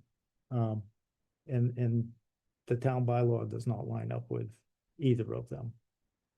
And again, if there's no parking on the side, road, and I spoke with the town administrator because there was a vehicle. I went to visit my brother and I drove down the street and the sidewalk plow, the town sidewalk snowball was clearing the sidewalk. And there was a truck parked on the sidewalk and the guy backed up and went around it. And Bob Sozik, the highway DPW public services, whatever you call it these days, he's the ADA coordinator for the town. If I can't get a sidewalk cleared because there's a truck on it and nobody is calling anybody to get that truck moved, and somebody wants to go down the sidewalk in a wheelchair or something, it's just, that was bewildering to me that a town employee, did he call anybody? Apparently not, Oh, because. he did. well, yeah, the next day. So again, the policy, that traffic order from 89 and the bylaw, it does not line up. And how are you going to hold somebody accountable if you have confusing policy and bylaw? It's, it's right in there with, I shouldn't even bring this, but you know, like, an agreement if, and that says, you know, they're on call 24/7 emergencies, and then you call them and, oh, no, we're not coming out at 8 o'clock because it's not an emergency. Well, that's not what the paperwork says. It's just another example that and it's this board's job to look at this bylaw and get that traffic order and this snow policy and get them so they all line up. So there's no confusion. This is a service to the residents. This is our job. This is who we work for. The voters elect this board and other boards, and then department heads are underneath us. And I just feel that this is something that we should get on the annual town meeting and get this straightened out so things line up for the residents. Mr. Chair, Yes, I agree. So can we work on this too, so we can, get it done?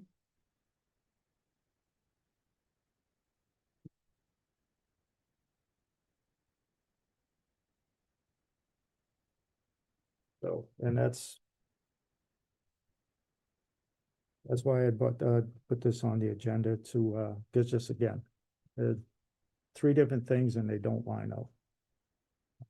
Despite the fact that all our bylaws and stuff were supposed to be codified back in 19, and there's still a lot of, things that just need clarification. So the vice chair will work that. All right. Any further questions? Can I get copies of all that? Can we get copies of all that? Is stuff? this the direction the board wants to go in? Because I haven't heard, are we gonna take a vote? I don't know what direction is. Is to put together a bylaw and a policy. We'll put something together to bring to the board. We'll look at it. So we want to look at the bylaw, because if we have a bylaw, what do we need policy for if the bylaw says what we need to do? So should we just look at the bylaw? Right, but Yeah. again, if you look on the DPW, it's. No, I get it, but if we change the bylaw, you just take all that stuff off and it would Right, just be the it's bylaw. winter snow policy. Yep. Yeah. And that traffic order from 89, if that was something that was voted on by the board, then we would have to deal with that.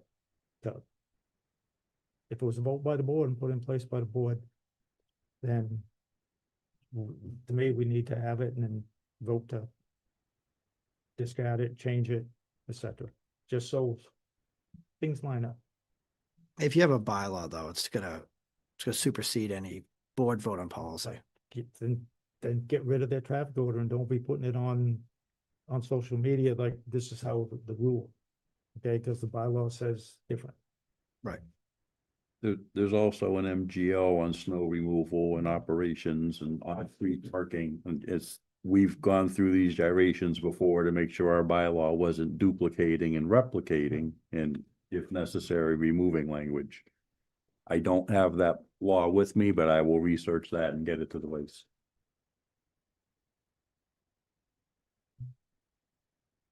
So is there a motion from the board to review the snow bylaw and bring a draft to the board? Yeah, I make a motion that we get a draft and have the town administrator look into that first. Second.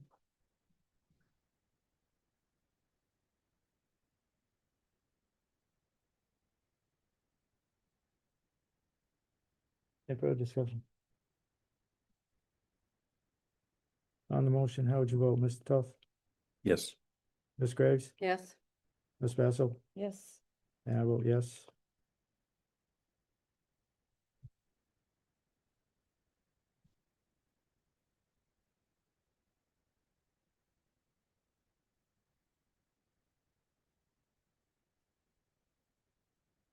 All right, next item is item H, dedication for the annual town report. Yes, this one's a simple one. Each year, the board dedicates the town report to a citizen in Templeton. And so I would just ask that you give some thought to who you want to dedicate it to, and maybe in the next couple of meetings, we could take a vote. Simple. Yes, I'd already planned to present to the board and this has been done in the past, my dad and a selectman were on the 1998 cover. And we dedicated the covers and inside to people who have either, worked the town or served the town in one way or another. And I wanted to propose to the board, and I'm working on the write-up into it. I believe Lori Weeder sent a picture to Joe Blood already, for Frank Machete, 37 years on the planning board. As well as some other communities, committees, that he served on. I served on them with the, Senior Center Oversight Committee. So, Well, that's a good idea. and some other employees that have passed away, right off the top of my head, George Kulak worked for Fire department. fire And he was department. also an employee over at Mount Wachusett in the local Greater Gardner area. And, it's been done, this is nothing new. It's, in a couple of years, there's been people die that had been on committees and they have a little write-up on the inside. So, Do you want to bring some names to the next meeting for the board to vote on? yes, Right, we'll because put, there's been, I don't know, a couple, three that have unfortunately passed away. My thing was Frank Machete was, like I said, 37 years on the planning board. That's, And we have dedicated to more than one individual in the past. yeah, like I said, Yeah. I don't think there's any limitation how many we can. 98, my dad's picture was there, and then, Selectman, Peter Casey. And I believe they put something up in, on the bulb. I But believe so, yeah. there were two pictures on the cover. So it's been done, and, I have a question. Have we ever done any kind of like, services, thank yous for people that have worked a long time for us inside the book as well? we've started doing, at town meeting, and employee, Because we have an employee that hit 30 years service, the librarian, Jackie Prime. I think she's been recognized. Yeah, Either employee or, things like that. There's, just like a blurb to say. Carol Harrison's been on cover of one of them, but, what this was about is a dedication to somebody who worked for the town and passed away. It's, Well, I didn't mean it to oversee that. I meant someplace in the book to, like on a page, just say congratulations to somebody. That's a huge milestone, 30 years. To have like a little line in that too, on top of it. I would have to check, but I believe there's been in the last few years, pictures of the presentation at town meeting for, like one year there was three town employees, Luann Royer for, I don't know if it was certification,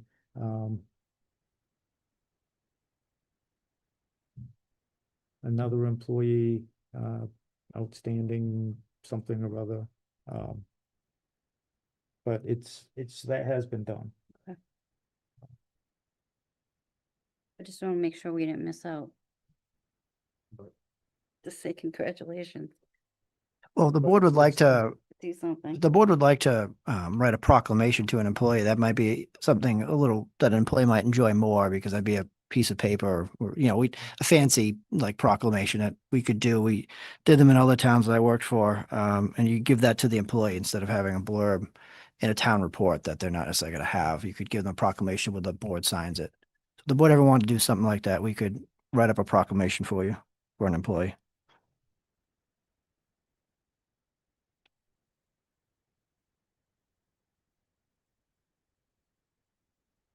All right, We can get those names for the next meeting. The next agenda item under new business, the last item, employee status. Ryan. So we discussed this in executive session at the last meeting, but I'll do a brief review, especially for Ms. Basso, who wasn't here.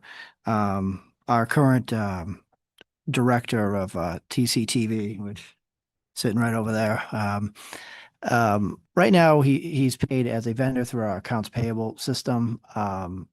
After looking into it, we realized that in order to keep that process, in order to keep things up the way it is, we would actually have to bid that out every year, have a contract, bid it every 3 years. And we'd have to do a formal procurement for that, which is an option. You can do that. You could end up with someone new, though. What would make more sense, though, is to change that person into an actual employee of the town. And so we'd have to come to an agreement on wages and if they're a full-time employee, which they probably would be, they'd be entitled to benefits. Whether they take them or not would be their prerogative. But going the way we're currently going, we have to stop doing that or bid out the work. There is a third option, which is a little trickier, but it is an option, is that because TCTV provides a pure public service as opposed to, let's say, a town department like the treasurer's office or the town clerk's office, which provides a service to the municipal government. TCTV provides a pure service to the community with its TV and its website and all this other stuff. You can actually do a grant for public services, and you could actually create a grant agreement, which is exempt from Chapter 30B, which is the supplies and services procurement law. So there is that third option, but I'm not sure how many towns go that route. The easier and more sort of common sense thing would be to make the director a town employee, just like the other employees in town. It's also an odd quirk to have an outside vendor be the department head of municipal employees as well, because we got a couple of full-time people and a couple of part-time people who work for TCTV. So it's just an odd sort of management thing, because outside vendors, contractors, you're really not supposed to manage them. That's why you hire them, to do a job. But obviously, Mr. Castle takes direction from the board. So it'd make a lot more sense to make him a full-time employee. And we just thought it'd be better to vote this in open session. So that's where we are. So I think we're looking for a vote from the board to make Mr. Castle an employee of the town.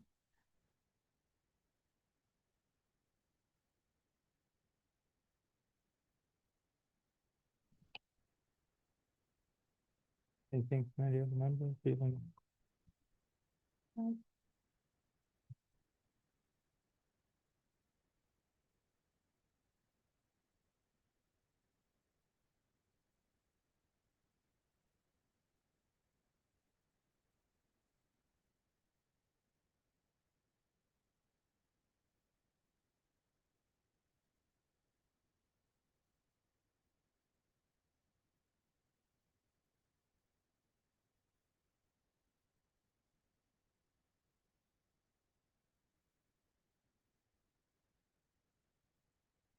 So the board is in favor.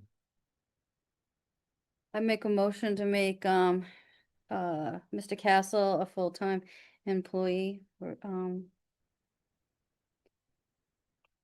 if that's the correct wordage. What more word? Make Mr. Castle an employee of the town. It'll depend on how many hours he wants to work. So let's just say to make Mr. Castle an employee of the town. What he said. So moved. Oh, so moved. Second.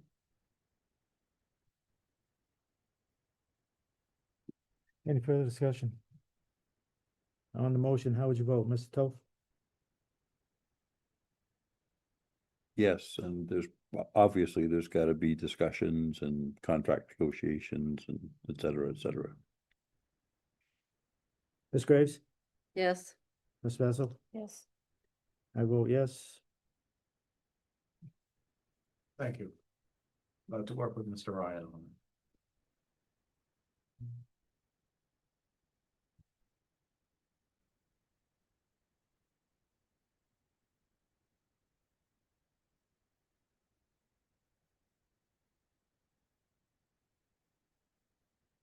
Now we move to old business.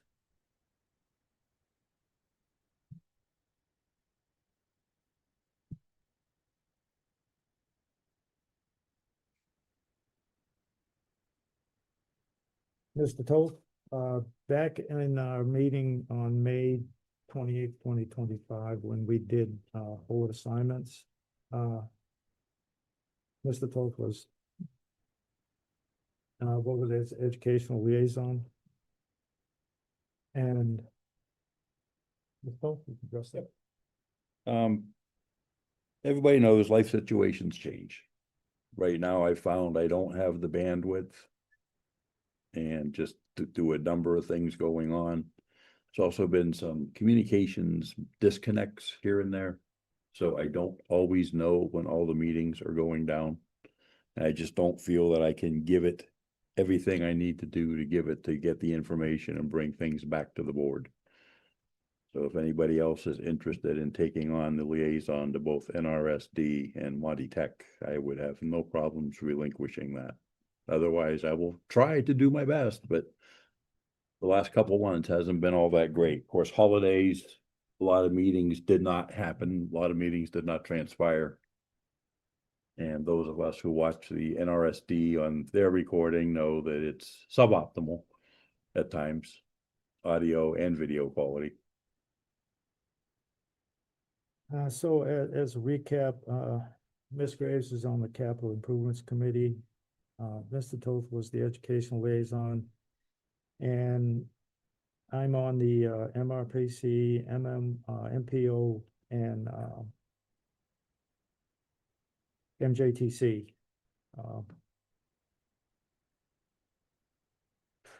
It's a little tricky for me in the winter time for these to go to the school meetings, but if no one else on the board,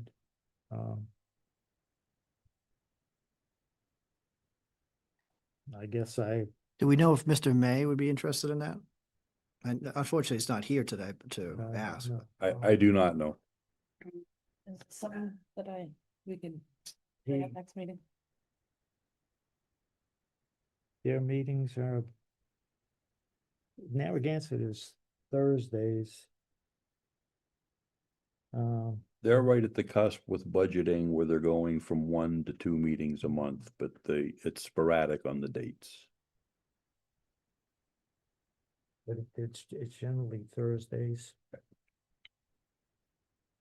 Those generally start between 5:30 and 6. And they're in the, they've Kiva. already started, their budget stuff. You can have a non-voting member from the board to sit in on there, so you get an idea of where they're going with their budget before they actually present it to us. It's non-voting, but, as far as Mr. May, he might be, interested in it. If we could, I'm trying to think, well,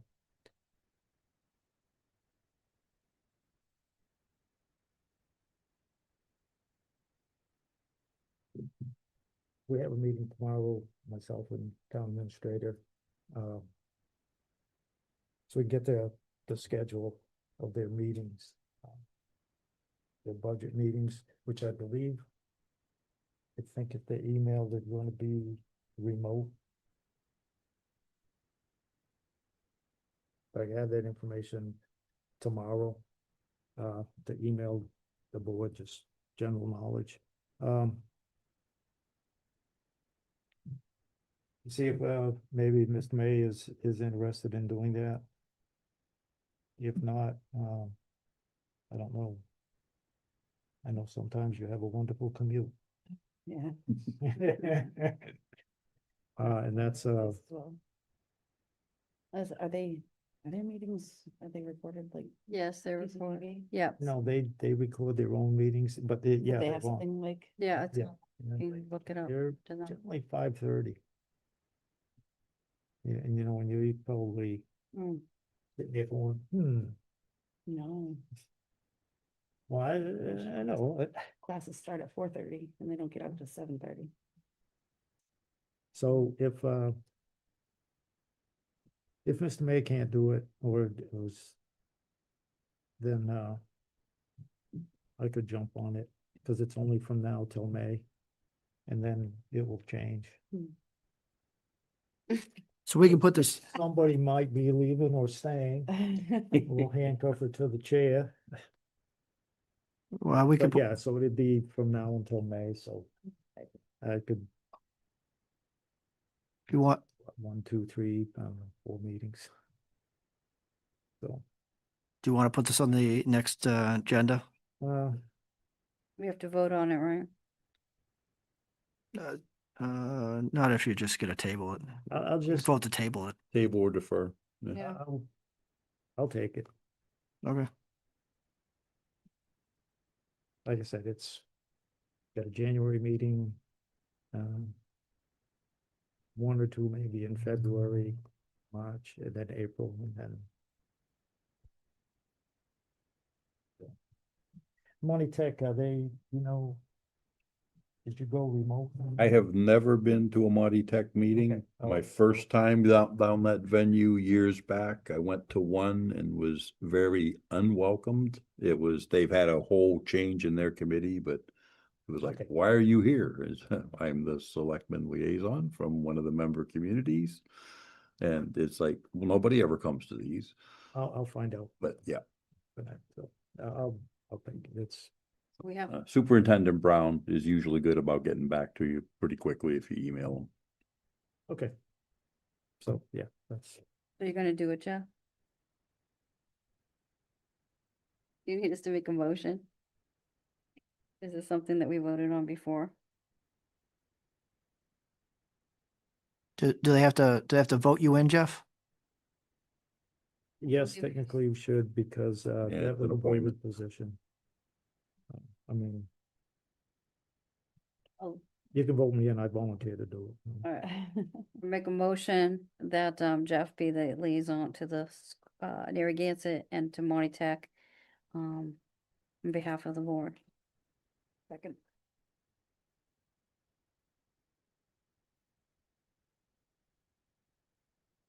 Motion made and seconded. Going. Mr. Toth, how would you vote? Yes. Ms. Graves? Yes. Ms. Basso? Yes. Sure, yes. Mr. Bennett. Yeah.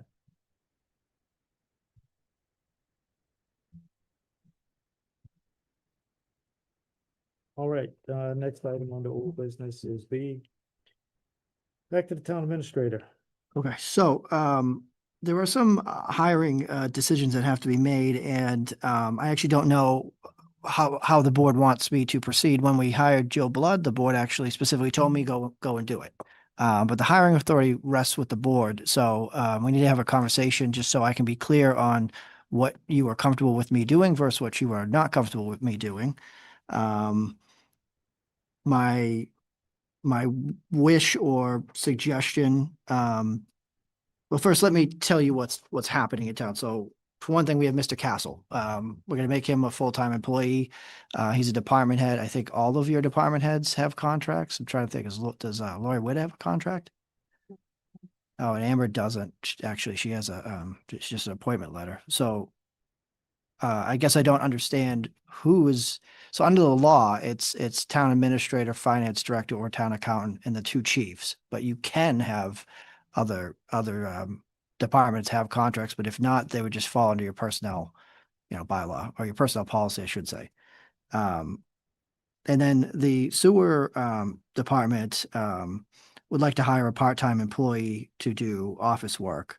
I think it was 19 hours a week. He says he has it in his budget. Mr. Castle would like to hire 2 part-time employees and pay them through the digital access grant. And Is that it? Oh, the superintendent in the sewer department is retiring in April, I think. And so that's gonna be another, decision that has to be made. So I would like to ask the board for its direction. My suggestion, and it's totally up to you, but I'm thinking of how can we make things as efficient while also keeping the board reasonably informed when necessary.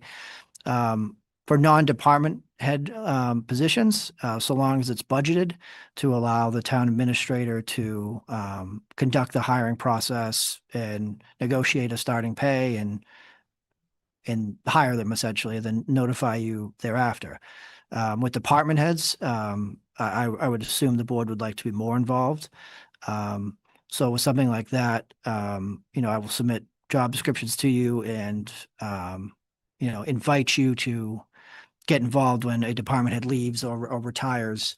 Especially if it's a chief position or the accountant, maybe one or two of the select board members might want to be on the hiring committee or something. So with department head positions, I would say we can slow roll that, but for non-department head positions, it would be faster to just let me handle the hiring process.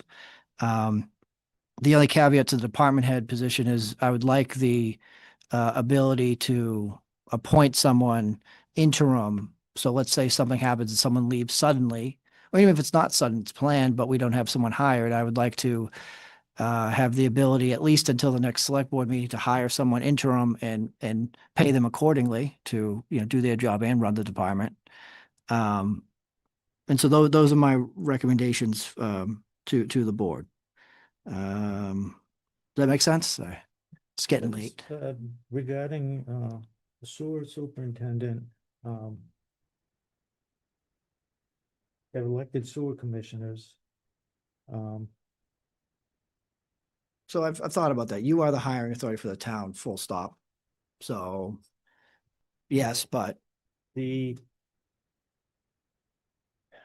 just because they're an enterprise fund doesn't mean they can. No, I'm just, Yeah. I'm trying to go through the Rolodex. Well, in the past, if you're trying to remember, they have apparently hired people on their own in the past. No, the town meeting vote, for creating the sewer commissioners, I believe it was handle all things sewer.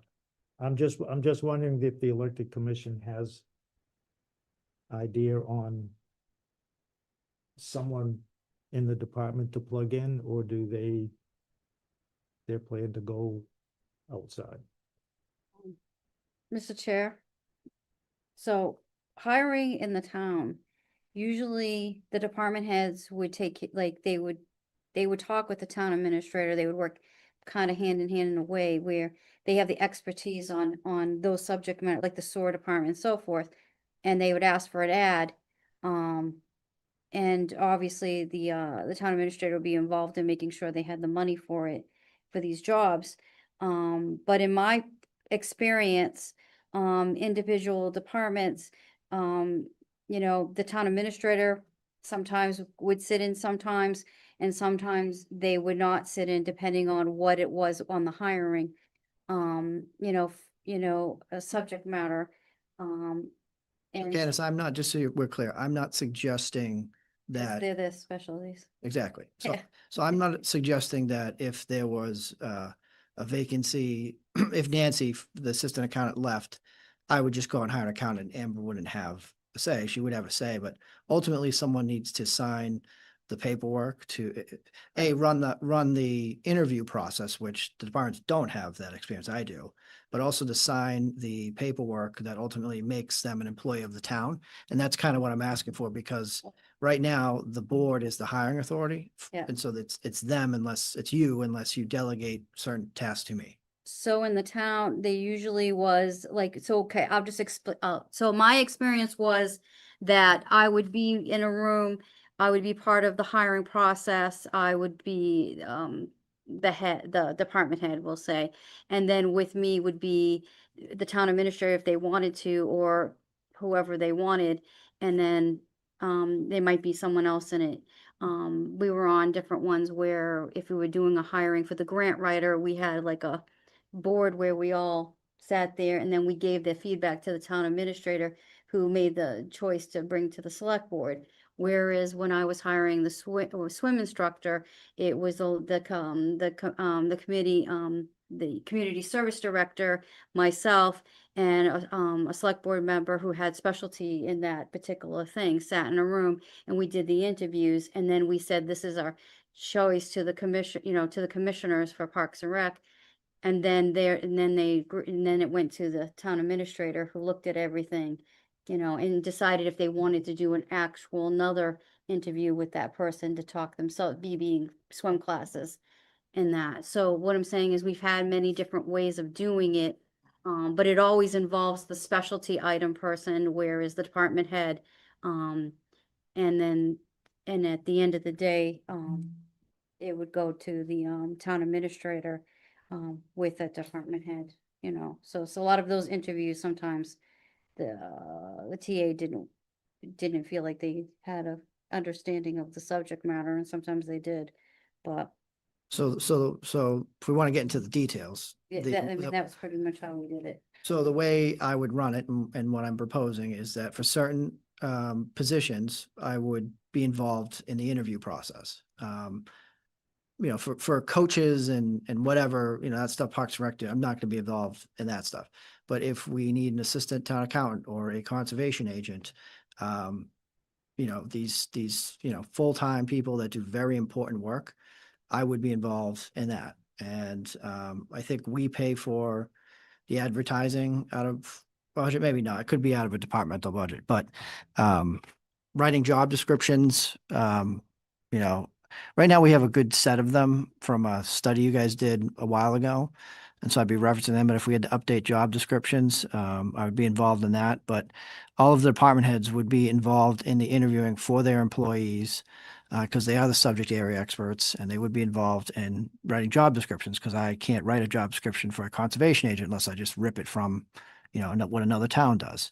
But for certain positions, I would want to be involved. Other positions, like, for example, this sewer clerical person, I don't need to be involved, and that's a 19-hour-a-week person who works at the sewer department. So what I'm asking for is the flexibility to hire budgeted non-department head positions, and there's to inform the board thereafter. And then with department heads, the board would be more involved. We would do that together.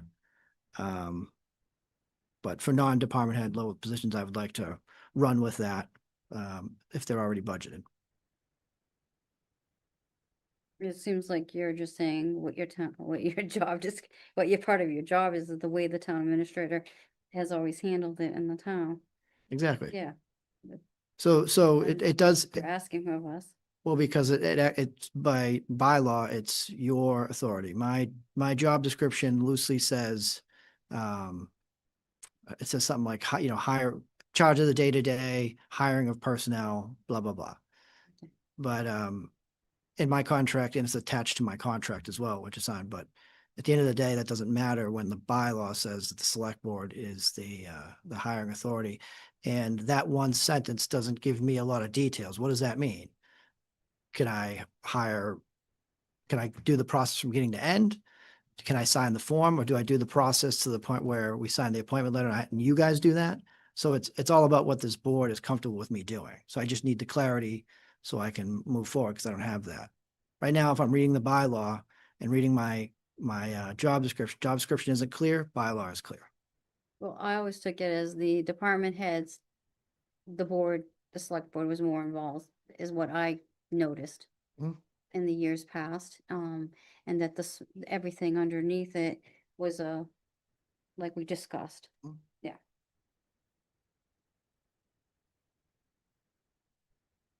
Christoph, you have any input? Yeah, I'm racking my brain here. When I was in the selection process, when they hired Chief Dickey, I know it was in one of the proposed contracts, and I don't have the language in front of me. I believe it's chapter 48, section 42, the strong chief wording, which this town adopted at public meeting in 1986. Yes, so I forgot to Under- preface that by under saying yes. Payne, I believe the fire chief does retain his own hiring. Yes, I forgot to preface that. No, I'm not, This conversation has no bearing on the fire department. no, I understand. Yeah, I okay. understand. So, But much like Jeff was bringing up with, how does this align with the commissioners over at Water and Sewer and Power and Light? It's that we have a few sticky wickets in the system. I mean, if we want to carve out sewer too, I mean, Jeff Aldridge would be happy to know that he can just go ahead and if the sewer commissioners are in favor, and I'm fine with that, but if you want to carve that out too, I shouldn't say two, the fire department is carved out automatically, but so I would make a motion to grant the town administrator hiring authority, non-department head positions. Second.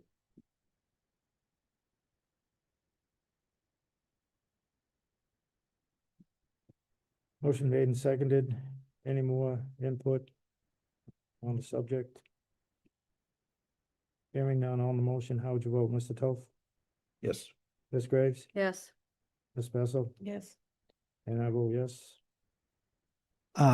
along those lines, because Mr. Castle is a department head, can I get permission from the board to negotiate?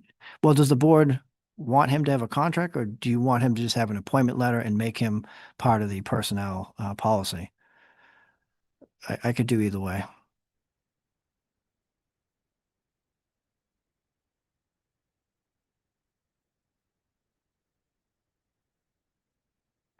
You know, you have a history of kind of doing both, because Lori doesn't have a contract, but your treasurer does. Your accountant could, but does not. And then your chiefs and I do, and but that's obviously by statute. Yeah, the accountant should have, but that was a whole different other Mm. thing. And the fire chief does not have one. Well, his is expired. He had one, but it didn't expire because he didn't meet the requirements. Yeah. So no, we're working on that with him, but yeah, he has one, just expired.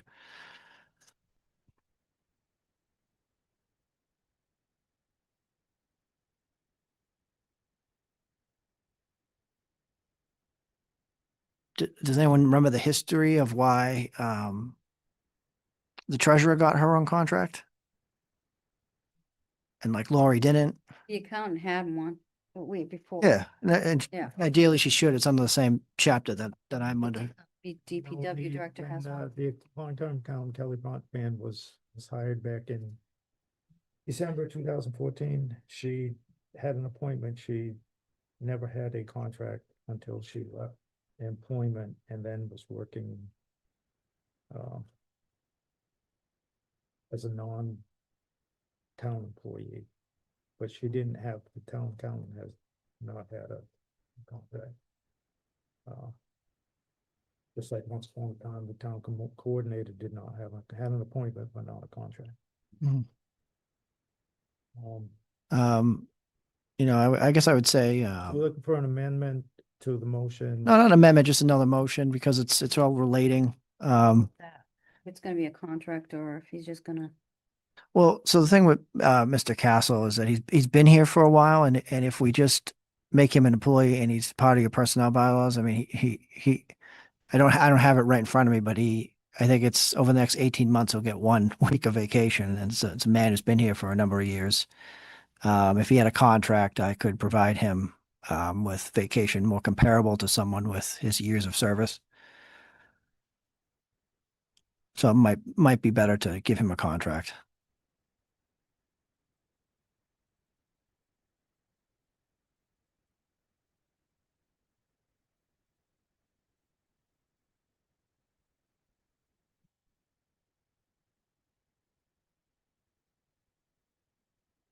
And of course, contracts have to come to the board for approval. So whatever we negotiate, you'll have a look at and, say on.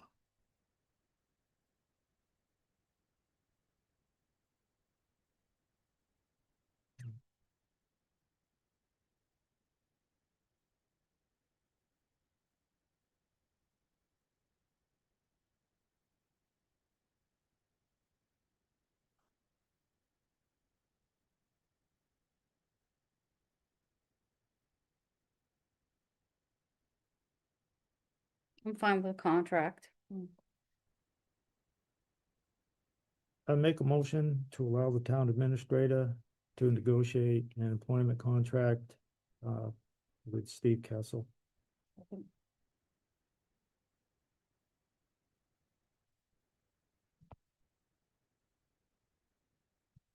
Any further, motion made and seconded, any discussion? Hearing none, on the motion, how would you vote, Mr. Toth? Yes. Ms. Graves? Yes. Ms. Vasso? Yes. And I vote yes.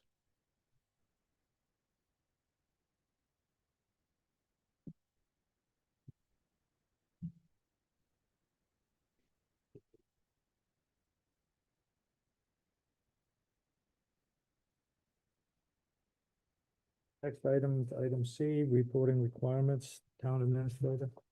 So this is following up with a previous conversation that we had once or twice about reporting requirements. We discussed it at our workshop, and then we discussed it at I think 2 meetings ago. I thought it might be beneficial to come to you with an exact idea, or in this case, kind of 2 ideas, to see if the board was interested in it. So first, when it comes to the quarterly reporting, and I think this board kind of mentioned this prior, that one option would be that quarterly reports are just submitted in writing and the department heads don't automatically come.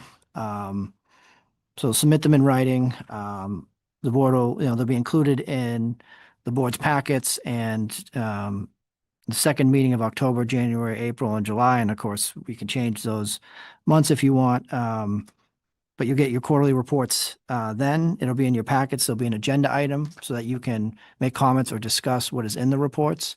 The reports in theory would be of a little more detail because they won't be here to elaborate on bullet points, let's say. So the reports will be of higher quality. If at the meeting the board has questions that I can't answer, I will either get you the answers or we can invite a department head or two to the following meeting. But this might be a more efficient way to receive in the quarterly reports. Another option is to have biannual presentations. So the department heads would come twice a year, and they'd give you a more give you a presentation that is a bit more quality. Mr. Toth mentioned that fun analogy about soup. I forget what it is, but I think that's what we'd be looking for was, especially with bigger departments, maybe they'd give you a PowerPoint presentation. But it'd be a much more in-depth conversation. And I think I suggested, if you were interested in biannually reports, I think I suggested second meeting in April, and later in October. April budget process concludes. The department heads are able to focus on other things, and this report would give the select board a chance to talk about how the department's budget is looking for the remainder of the fiscal year and address any potential overages or remaining projects with enough time left to take action. And then the late October report has the advantage of being 4 months into the new fiscal year, allowing an early look at the budget expense trends. We are also likely done or close to done with our preparation for the fall town meeting, so department heads have more time once again to focus on a quality presentation. So my suggestions here are again, trying to, instead of giving you a whole bunch of, information to give you more high quality reports, especially with the biannual presentation. So I don't know if we want to stop there and discuss that, or if you want me to go on to the weekly reports. My idea for that. As far as the quarterlies go, the one group that is mandated by the current financial management policy for the town of Templeton is the town's finance team, accountant, treasurer, collector, principal assessor shall make a formal public presentation to the board, the status of accounts, their activities, concerns, trends each month following the ending of a fiscal year quarter, together with any steps recommended by the town administrator to deal with such negative trends. So that being a board policy, you could vote to modify that if you wanted to modify this. And I think the BVA should, be coming, continually as they always do. But again, the financial reports, I kind of know different than this. You can make a vote to amend that based off of this if you want to, because it's just a board policy. You can vote to change it if you'd like. I like my weekly report. I like the quarterly reports. I'm fine the way it is. We've discussed this many times. We discussed it in the summer, we've discussed it now. I'm fine the way that things are going. I feel like that if we want to restructure it, then it would go into the next fiscal year. I mean, I'm fine with the way it is going right now. And I like it the way it is. Yeah, I agree. We've definitely discussed this quite a few times, and I feel like we're beating a dead horse with it. Keep the quarterly reports and Weekly. the weekly as well. So- Not only for our information, but for the residents as well. Well, so I'll just go into sorry, someone else. Speaking, when the constituents get a hold of me, they like to see the weekly reports and see what's going on. And I've said it before and I'll repeat it. This is the chance for the department heads to showcase what their departments are doing. What is the value added to the town? What is the value added to the taxpayer who ultimately pays the bills? Well, so I guess my counter to that, respectfully, of course, is that you have a lot of departments. I mean, does anyone care that the accounting department processed AP or payroll? And that's what's happening every week, every biweekly. There are departments that do things that are very important that it's not very flashy or useful in a weekly report. And that's kind of what I was getting at with my weekly report idea. Instead of 4 weekly reports, you get 2 town administrator type reports from me that focus on the important aspects. So instead of having stuff like that, you're getting the meat, the meat in the soup that you mentioned earlier. Okay. So it makes it more efficient and higher quality. And that's where you have, a more beneficial, higher quality report. So that was my weekly report suggestion. And that's a nice transition and prelude because this gets them set up because the second part of this for quarterly reporting, it would be a great idea. What is the goal? What is the plan?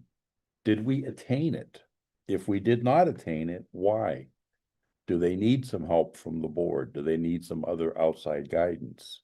We're not seeing that.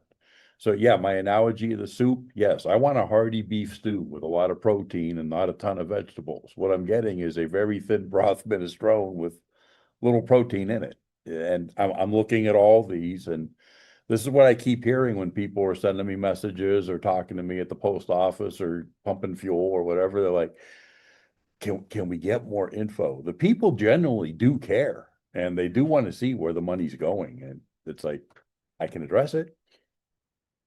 So I think that we get a lot of stuff like for you to give us info. I don't mind getting it here in the meeting in the room more than once and hearing what's going on from you.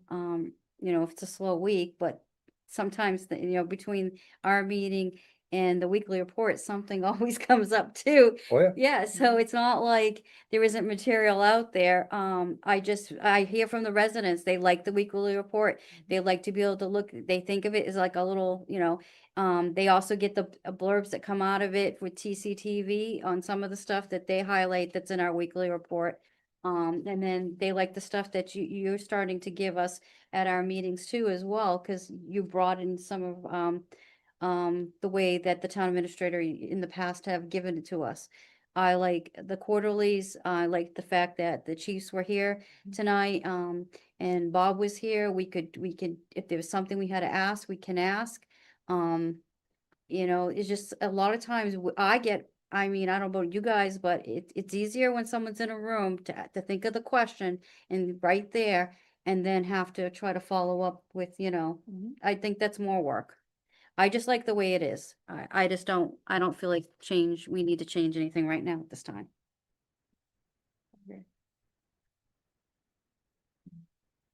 And we have in the past on the heavy loaded nights where there is a bunch of information, we've even, requested brief it by exception, or if we have specific questions. And everybody's been amenable to that. They really have. I have seen both, um,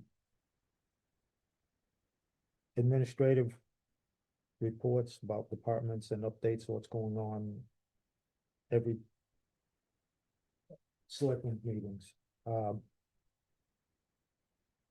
Beyond the, not when we were meeting every Monday, but when we went to 2 meetings a month. I've seen that, and that was, they were informative. And then, Mr. Terenzini started the weekly, and again, this is, it started out, they started out strong, informative, good content. But then it's gotten watered down to the point where they are, as you say, just regurgitating the same thing. I mean, you can go back and look at the reports. I've even caught a few departments. It's the same exact thing. 3 weeks in a row.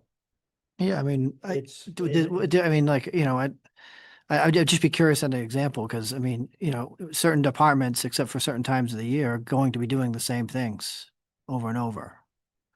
I mean. And so you know, I think, and, you know, if you're talking about, the quality decline, well, yeah, when you have to do something every single week, and some weeks you are extremely busy, or if you're short-staffed, like it's gonna be, you know, tiresome. I mean, we've had this last 2 ones, we've had someone say, I had nothing to report at this time. That means nothing's changed. It's a regular day to day. It's okay for them to understand they can do that.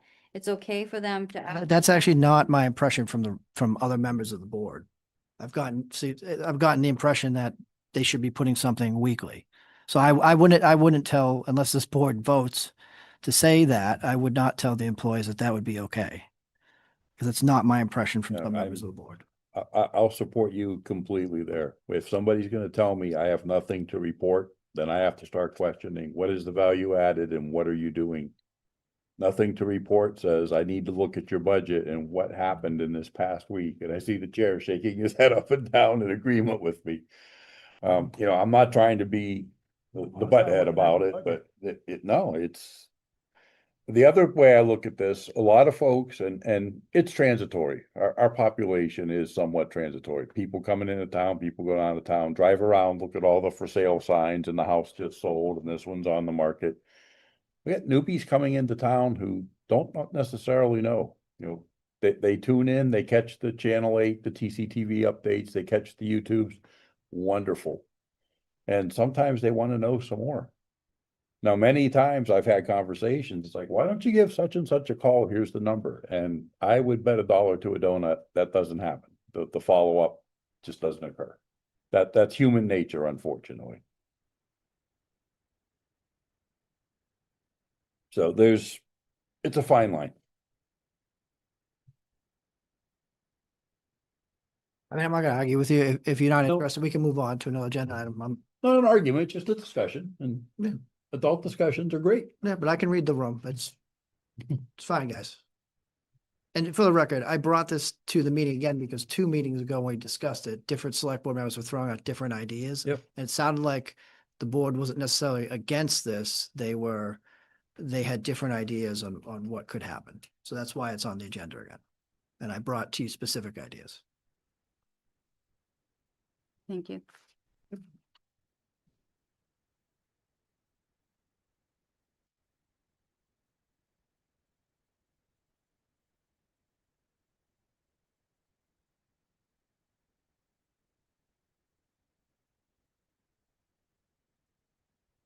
I'm also thinking that perhaps.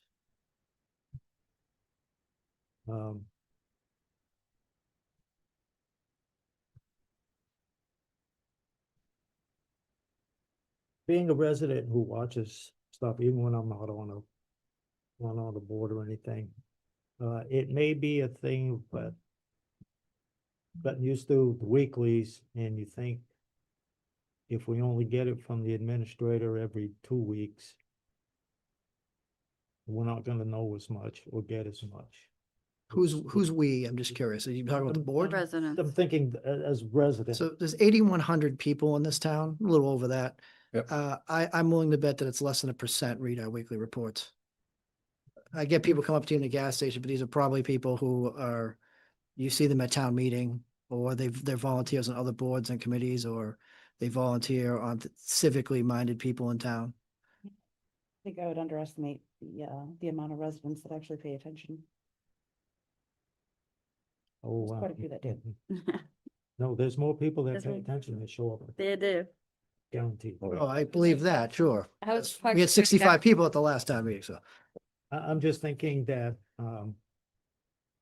again, thinking, looking at it from a resident's point of view, you might think we're going to get less from every 2 weeks from the town administrator than we get from a weekly. It would be higher That's quality though. Necessarily, I don't necessarily think that's correct. Because I think you could get as much or more from a bi-weekly report. I'm just looking at it from the residents' point of view who are used to seeing the weekly. And sometimes you get this, and again, stuff comes up that just happens, and you get it in the weekly So, instead of waiting for 2 weeks. so I guess part of this is, I don't see how the following items add any value to what the residents, help the residents anyway. So I'm gonna give you some examples of what I found in a lot of the reports.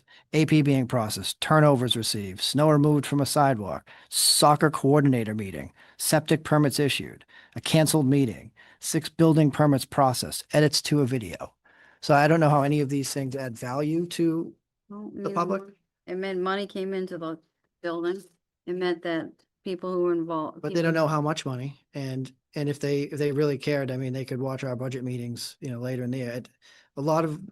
It's a lot of work to do. And I get the board's not interested in it, so I'll shut up after this, but it's a lot of work to do in addition to also coming 4 times a year.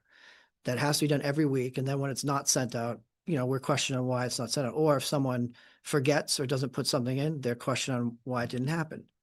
And the timing of it can be, awkward and kind of a rush for me sometimes, because at the end of the day, we have a nice system where most of the department heads now can enter the information directly into the system, so I don't have to do that. But there's still about 4 that are not on our system and can't access that system.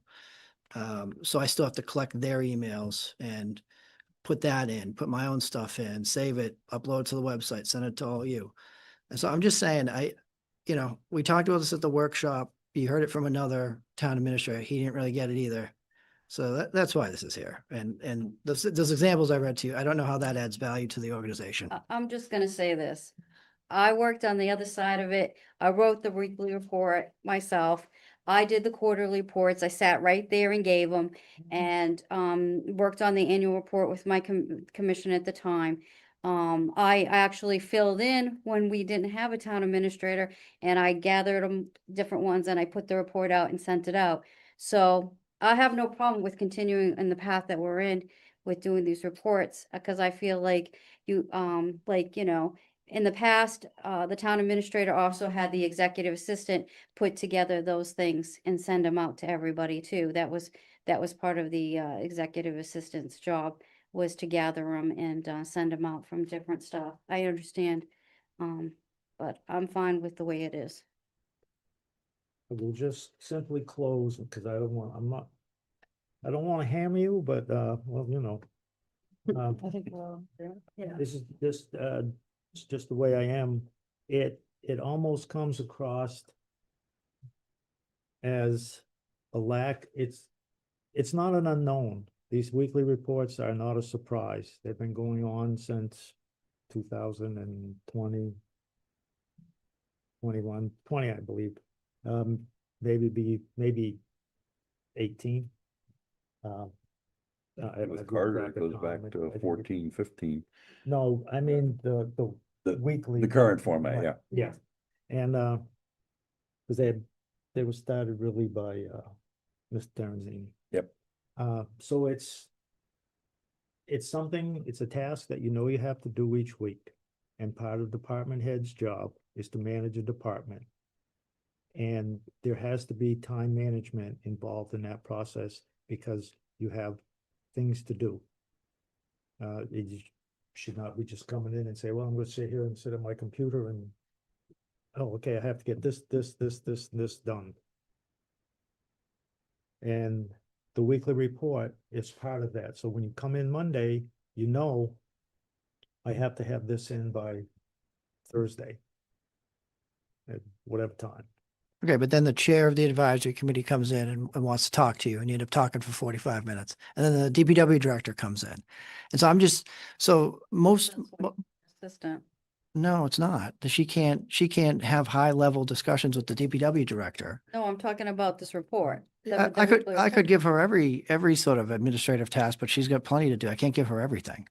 Rather, I'm just telling you that in my personal experience in writing the report, that it went to that desk that it wasn't your desk. It went to the, to where Jill's desk was, and that's who took care of it.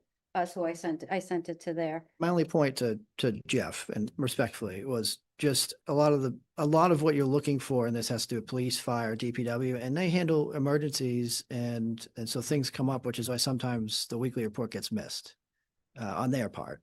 And I can understand that because I have those days all the time. Today didn't go anything like I thought it was going to go, for example. Every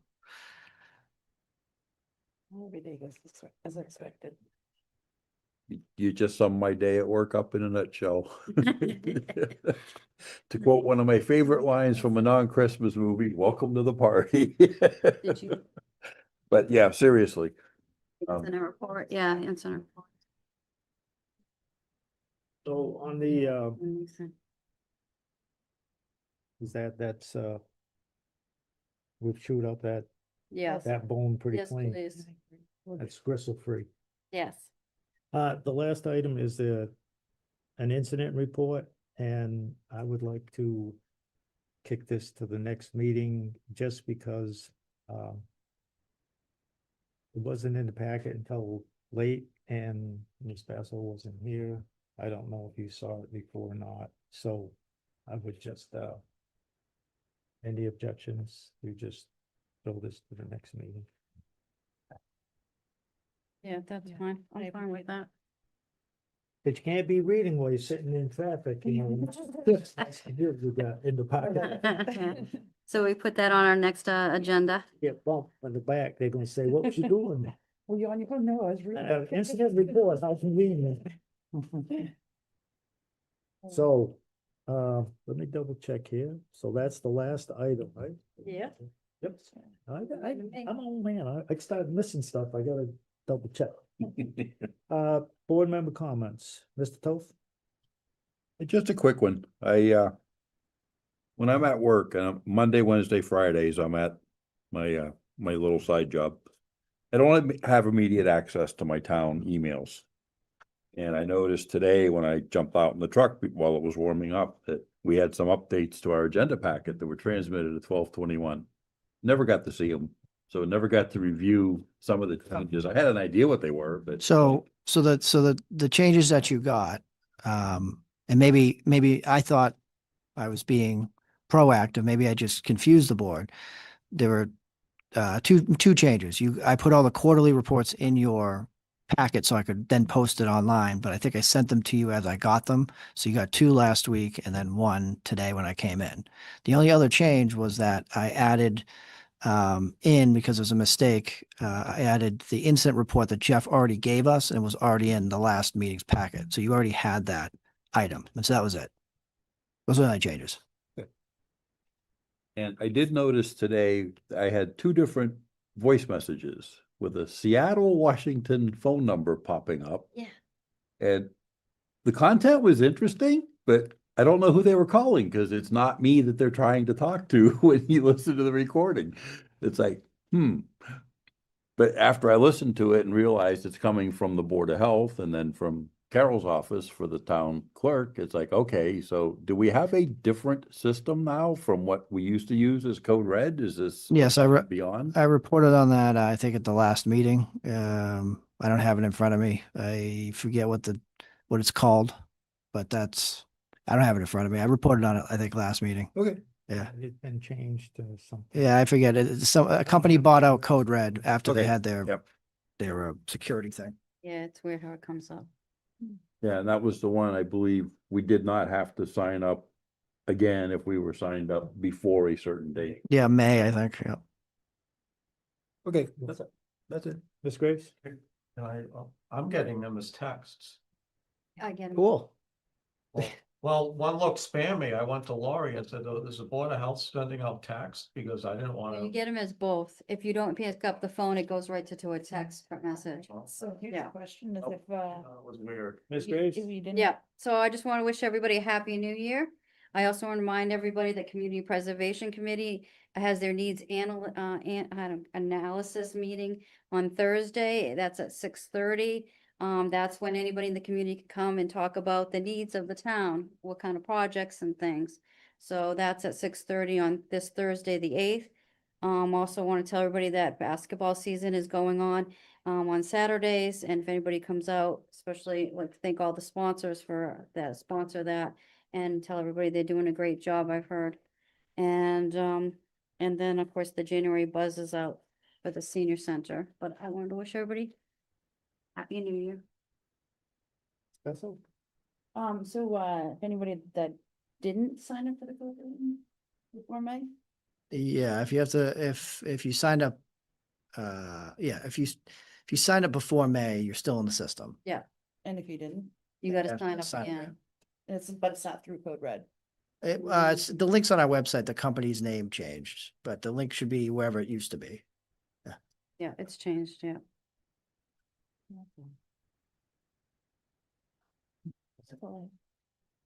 Tomorrow, 11 a.m., very important thing, special town election. It is the ballot question for debt exclusion for the roof replacement at Narragansett School District Building. Repair, replace middle school, high school roof, repair some. 11 a.m. to 7 p.m. If you are in line at 7, you will get to vote. Very important. And that's all I have. On that note, I would entertain a motion to adjourn. We'll second it. All those in favor of adjourning the meeting, say aye. Aye. Aye. I won't stay.